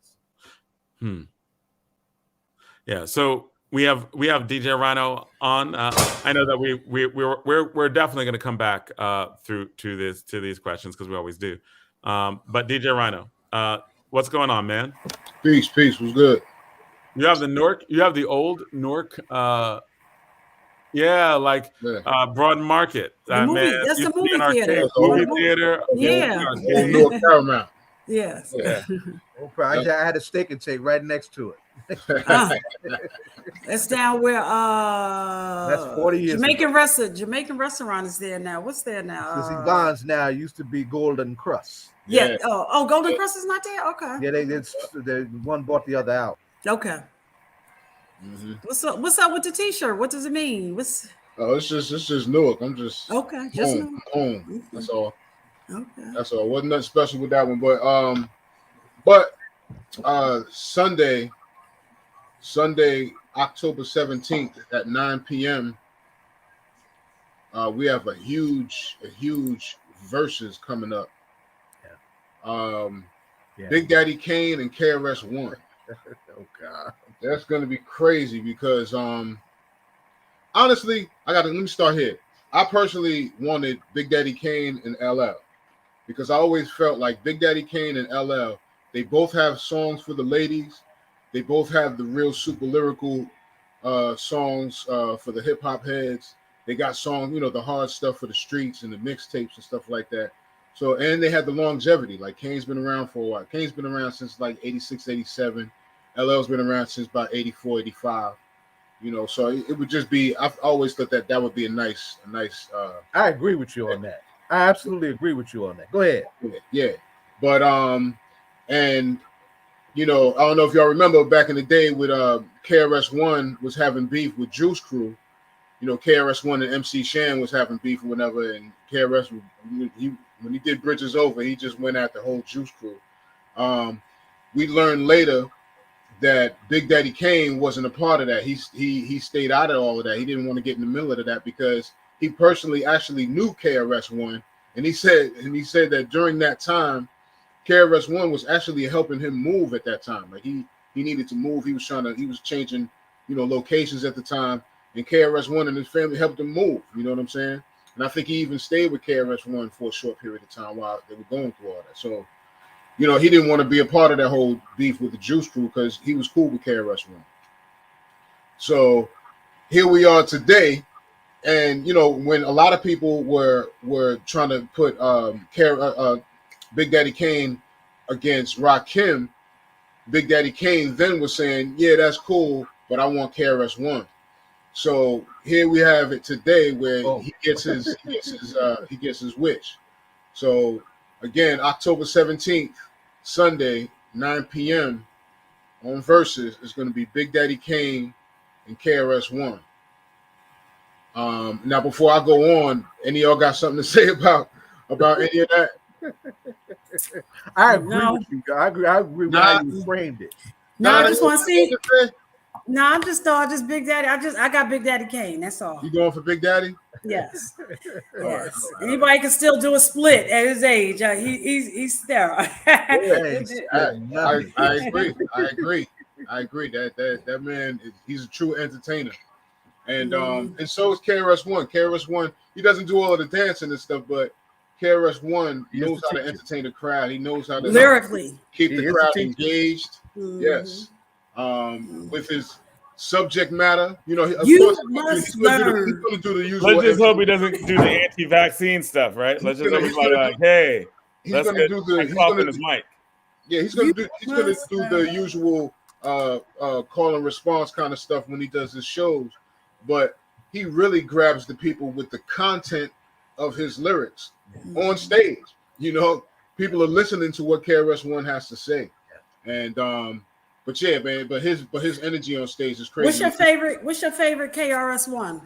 Oh man, that's too hard. That's too hard. But to just start off, I'll say early in the game it was Bridges Over, because that the beat and the piano and all that, it blew my mind. It was like nobody heard anything like that. He was one of the first to really bring that reggae chant flow. Yes, into there you go. That's what I'm talking about. Yeah, you know what I'm saying? And so yeah, man, like KRS, man, that Bridges Over, that's the one that stands out for me right now. I got a lot of KRS-One favorites. Another one for me is Poetry, because I got into writing lyrics around that same time. Well, actually before that, but when KRS came out, he kind of had like an abstract style of flowing when he did the song Poetry on the first album, Criminal Minded. And that really got me into, you know, changing and trying to free my flow, you know what I mean? Trying to free up my flow and how I was saying my words and stuff. And it was just mad inspiring. So, and what did You Must Learn? How did that inspire you? That right there is probably You Must Learn was dope because he attacked it on a human level, because instead of doing the black and white thing that Public Enemy was a little bit known more for, he went into the whole religion thing. He went into the whole race thing and showed how even white people, you know, get played out. You know what I'm saying? With some of the things that we get taught, some of the doctrines, you know what I'm saying, that we get taught. You know what I'm saying? It's not just black people and brown people. They even play their own people out. You know what I'm saying? He was trying to hit it from a human angle, you know what I'm saying, instead of just from the black angle. So that I understood and appreciated and respected, you know. But now, I mean, with KRS, he's got. I mean, you know, I remember when KRS put out that song Beef. I mean, he really had people thinking about, you know, what was in meat and what they were eating and stuff like that. Like nobody was doing that kind of stuff in hip hop. Like KRS was bringing lyrical content that nobody brought before. You know what I mean? It was almost like when Melly Mel did The Message. Like nobody was talking about that stuff before in hip hop before Melly Mel. You know what I mean? And that's how KRS was. He would talk about stuff that nobody was talking about. Right. Take you somewhere else. That's how they attack things. Jonathan, you about to say something, Jonathan? Yeah, I was gonna say my favorite KRS-One album of all time is Return of the Boom Bat. Oh man, that's a favorite of mine too. I love the album. My favorite songs on the album were Out of Here and Black Cop. Yes, like when he's like officer, like overseer. I was like, oh, that's. Listen, let me tell y'all a story. Let me tell y'all a wild story. Y'all always hear me talk about how I stole Malcolm's autobiography in a drug transaction. I turned my life around, right? Well, once upon a time, I had a little flat that I stayed at on Washington Street, and somebody had broken into that damn thing when I was in New York one night. I come in, tore the damn place up. The only thing they took was my boom box. In the boom box was my tape of Malcolm's last message and the actual shooting of him, right, on February 21st, 1965. And next to it was my CD, The Return of the Boom Bat. That's the only thing that Negro took. How vintage was that whole conversation? Zaid opened with, they broke into my flat and stole my boombox, and it was a cassette with Malcolm X. That's right, with Malcolm in it. But the CD sitting right next to it was KRS's "Once Return to the Boom Bat." I said, "Damn." So, Zaid, do we know anything what Vice President did when she was in Newark today? Do we know? No, I didn't. Okay. I didn't. Did you know, Rhino? I was working all day. Nah, I just saw the traffic. You know, and I was on. I was rolling on 2 hours sleep. and I had to get so much out for a demo so they could be straight media wise going into the day. I waited for 5 o'clock, took a breath, and said, "Let me get ready for the show." And I just tuned out on that. So somebody else gonna have to fill me in. So you had the vice president that told all black and brown folks not to come, but her family came. Oh, what you say? Oh, what happened? Yeah. Well, I just know that traffic was held up. I mean, when I came out, whenever a top official comes through like that, Secret Service takes over everything. And that's I was coming back from school, and I walk out and I see bomb squad is everywhere, and I'm like, "Whoa, what happened?" And then it was like, "Oh, Harris is coming," right? Like I was like, "Oh, okay, I understand." Yeah. I was like, "What's going on?" It was like police all over, just lined up, just so. We know one thing that happened today is that John. So Donna says she got Big Daddy Kane. Who you got on that? I don't know. I like KRS, but he might go into anti-vaccine, so I don't know. I might hedge my bets with Big Daddy because it's live, right? Like, and nowadays you don't know what KRS is gonna say, right? Like it was like, well, a conspiracy. You don't take that vaccine, you're gonna become an alien. Now right? you think he's gonna say that because didn't they all have to get vaccinated when they did that stuff in New York? Yeah, but I mean, it didn't stop him from saying it, right? Because it wasn't. Didn't he actually? He was performing publicly, like in a place where in New York you all have to get vaccinated. When he said that, like he wasn't unvaccinated when he said it. I didn't know he said that. Well, he said some crazy anti-vax stuff that was just But he's vaccinated. But or he just snuck in. He had a counterfeit card. I mean, people can lie, right? Like I don't know, but he didn't get the vaccine. I thought about that too, and they had that whole thing in New York. I was wondering about that. I was like, did they all get vaccinated? Because I know that was a big tight crowd. It could have been a monster germ spreader if folks weren't vaccinated. Right, and you did say, actually, I remember reading a post where you were like, MC sharing mics, right? Yeah, I was wondering about that too, because they would, because you spit in the mic. I remember back in the days, you spitting in the mic and all that, and then you passing the mic to somebody else. Like you mean, and Ryder, you're talking about literally spitting in the mic. Literally. But guess what? But now it doesn't matter because of the variant. People are still, you can have the vaccine and still get COVID. So well, I mean, that was true all the time, right? Like you can still get it, but you just usually didn't end up in the hospital. The chances of survival go up considerably. Right. And you can still spread it. Like we trying not to die no damn more. Right. So, did y'all see that? Go back to your question. Right. Let me ask you real quick. So, what else is going on? Let's see. What ended? Zaid, Donna. No, Rhino was about to say something. Let me ask you. Did y'all see the Dave Chappelle? Yes. What? You saw it. What happened? Did you see the Dave Chappelle special on Netflix? Yeah. No. How long ago? Like a few days. Just like within the past week. Okay, I'll watch it tonight. I saw a news blurb on it, but I haven't had a chance to see it. So it's the sixth installment of his Netflix run. This is his last run, which is why he called it the closer. Well, one of the reasons why he called it the closer. Okay. Dave Chappelle's had this ongoing friction with the trans community, right, and the LGBT community. And so he kind of made this one like the end. Like he even said it in there in the show that this is his last time even speaking on the subject. He's not talking about that subject anymore until they can reach more clearer grounds. You know what I'm saying? He's not going to take it to the stage until him and that community can reach more clearer grounds. And I personally think the way he addressed it, of course, he was Dave. He's going to do it how he does it. But the way he addressed it, he was very honest about a lot of things. He was very open and very honest about a lot of things. And, but it was, and because he was very honest, he still caught a lot of flack. He still caught a lot of flack from that community still. The Twitter canceling, right. Yeah, he's still going through it, man. But it's very interesting. It's very good though, man. And it's actually, it gets a little emotional towards the end. But check it out, man. Dave Chappelle is he's on one again with this one. It's called The Closer. It's on Netflix right now. You can check it out. Yeah, I think Dave Chappelle is very subversive with language, but I think that he really is pushing. He's pushing past. He's critiquing the internet, right?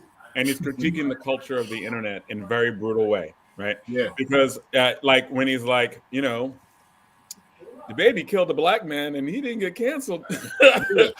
Yeah. And you're like, oof, right? Like, so he's doing things that comedians do. What does a comedian do, right? They shine certain lights. If they're good, they make people feel highly uncomfortable, right? Like comedians, like a jester, they can get away with saying stuff that people don't say, right? There's actually a cultural tradition of the jester, of the person who but what? Because if a jester told bad jokes, what happened? They get killed, right? Like, you don't think about what he said in one of his last specials. He said, when he was talking to somebody in the industry, and they said to him that, what he was saying to them, like, why is it okay why is it okay for you to say the N-word freely, but you can't say the F word? And understand what I'm saying? Why is it okay to have it open, the N-word? It's free to say that, but you get criticized if you say the F word. Good, John. What I want to say is everybody better hurry up and watch it because people are asking Netflix to pull it. They're getting ready to take it down. They're trying to take it down. Black Enterprise has asked. I know. I don't know if it's going to happen, but they said that last time with the last ones, and they never took it down. Well, I mean, they're not going to take it down, and the reason why they're not going to take it down is because it's one. If they threaten to take it down, it's just to drive the ratings up. Everybody going to see it. Drive the ratings up. That's right. But even on a realer sense, right? Like I see his special as a thorough critique of the internet and internet culture and people not having the ability to have conversations or speech and critical. Like there's some critical discussions that are. Because he would go through the special, he's mad offensive on he goes almost like he goes through a list of social taboos, but he tries to also couch it into, but I do have a point, right? Like you might not agree with it, you might not like it, it might be on the other side of it, but it's offensive, but should it really be off the conversation? And that's a really interesting tightrope to actually go through, right? So whether agree with him, disagree with him. He actually showed that he's actually an artist who walked away from $50 million. So because he was critiquing himself, right? He walked away from $50 million because he didn't know whether he was dancing or shuffling. Right? He said, and that's just a brilliant quote. He had to stop the Chappelle show because he didn't know whether he'd be dancing or shuffling. Right. He did not want to be shuffling. Right. I give him a lot for that. I love that kid for that. Right. So that's it. But I know we're out of time. Anything to add? No. October is Black Panther History Month. I will miss y'all next Friday because I have to do a Black Power conference in Philadelphia with the National Alumni Association of the party. The 22nd, we're hosting an international tribunal on human rights violations against Black and brown people at the United States. I have to open that at the Shabazz Center. So I'll miss y'all the next 2 Fridays, but I'm also still trying to line up some guests so the show can still be fire. All right. And thank you. So that's all politics local. Yes. And then tomorrow, 3 p.m., twitch.tv/RhinoCMZ. 3 p.m. I'm doing a special mid-80s R&B mix tomorrow. So check me out, 3 p.m., twitch.tv/RhinoCMZ. All right. Thank you. That is another week. All politics are local. America's number one political hip hop radio talk show. And be careful, be safe. And thank all the guests. Yes, thanking all the guests. There are a lot of lists, but we thank all of you, right? All of you came on, especially Professor Kamosi. Yes, amazing, right? A lot of history, a lot of history. So thank all the guests that came on, and we will see you, and we'll see everybody next week. You don't stop.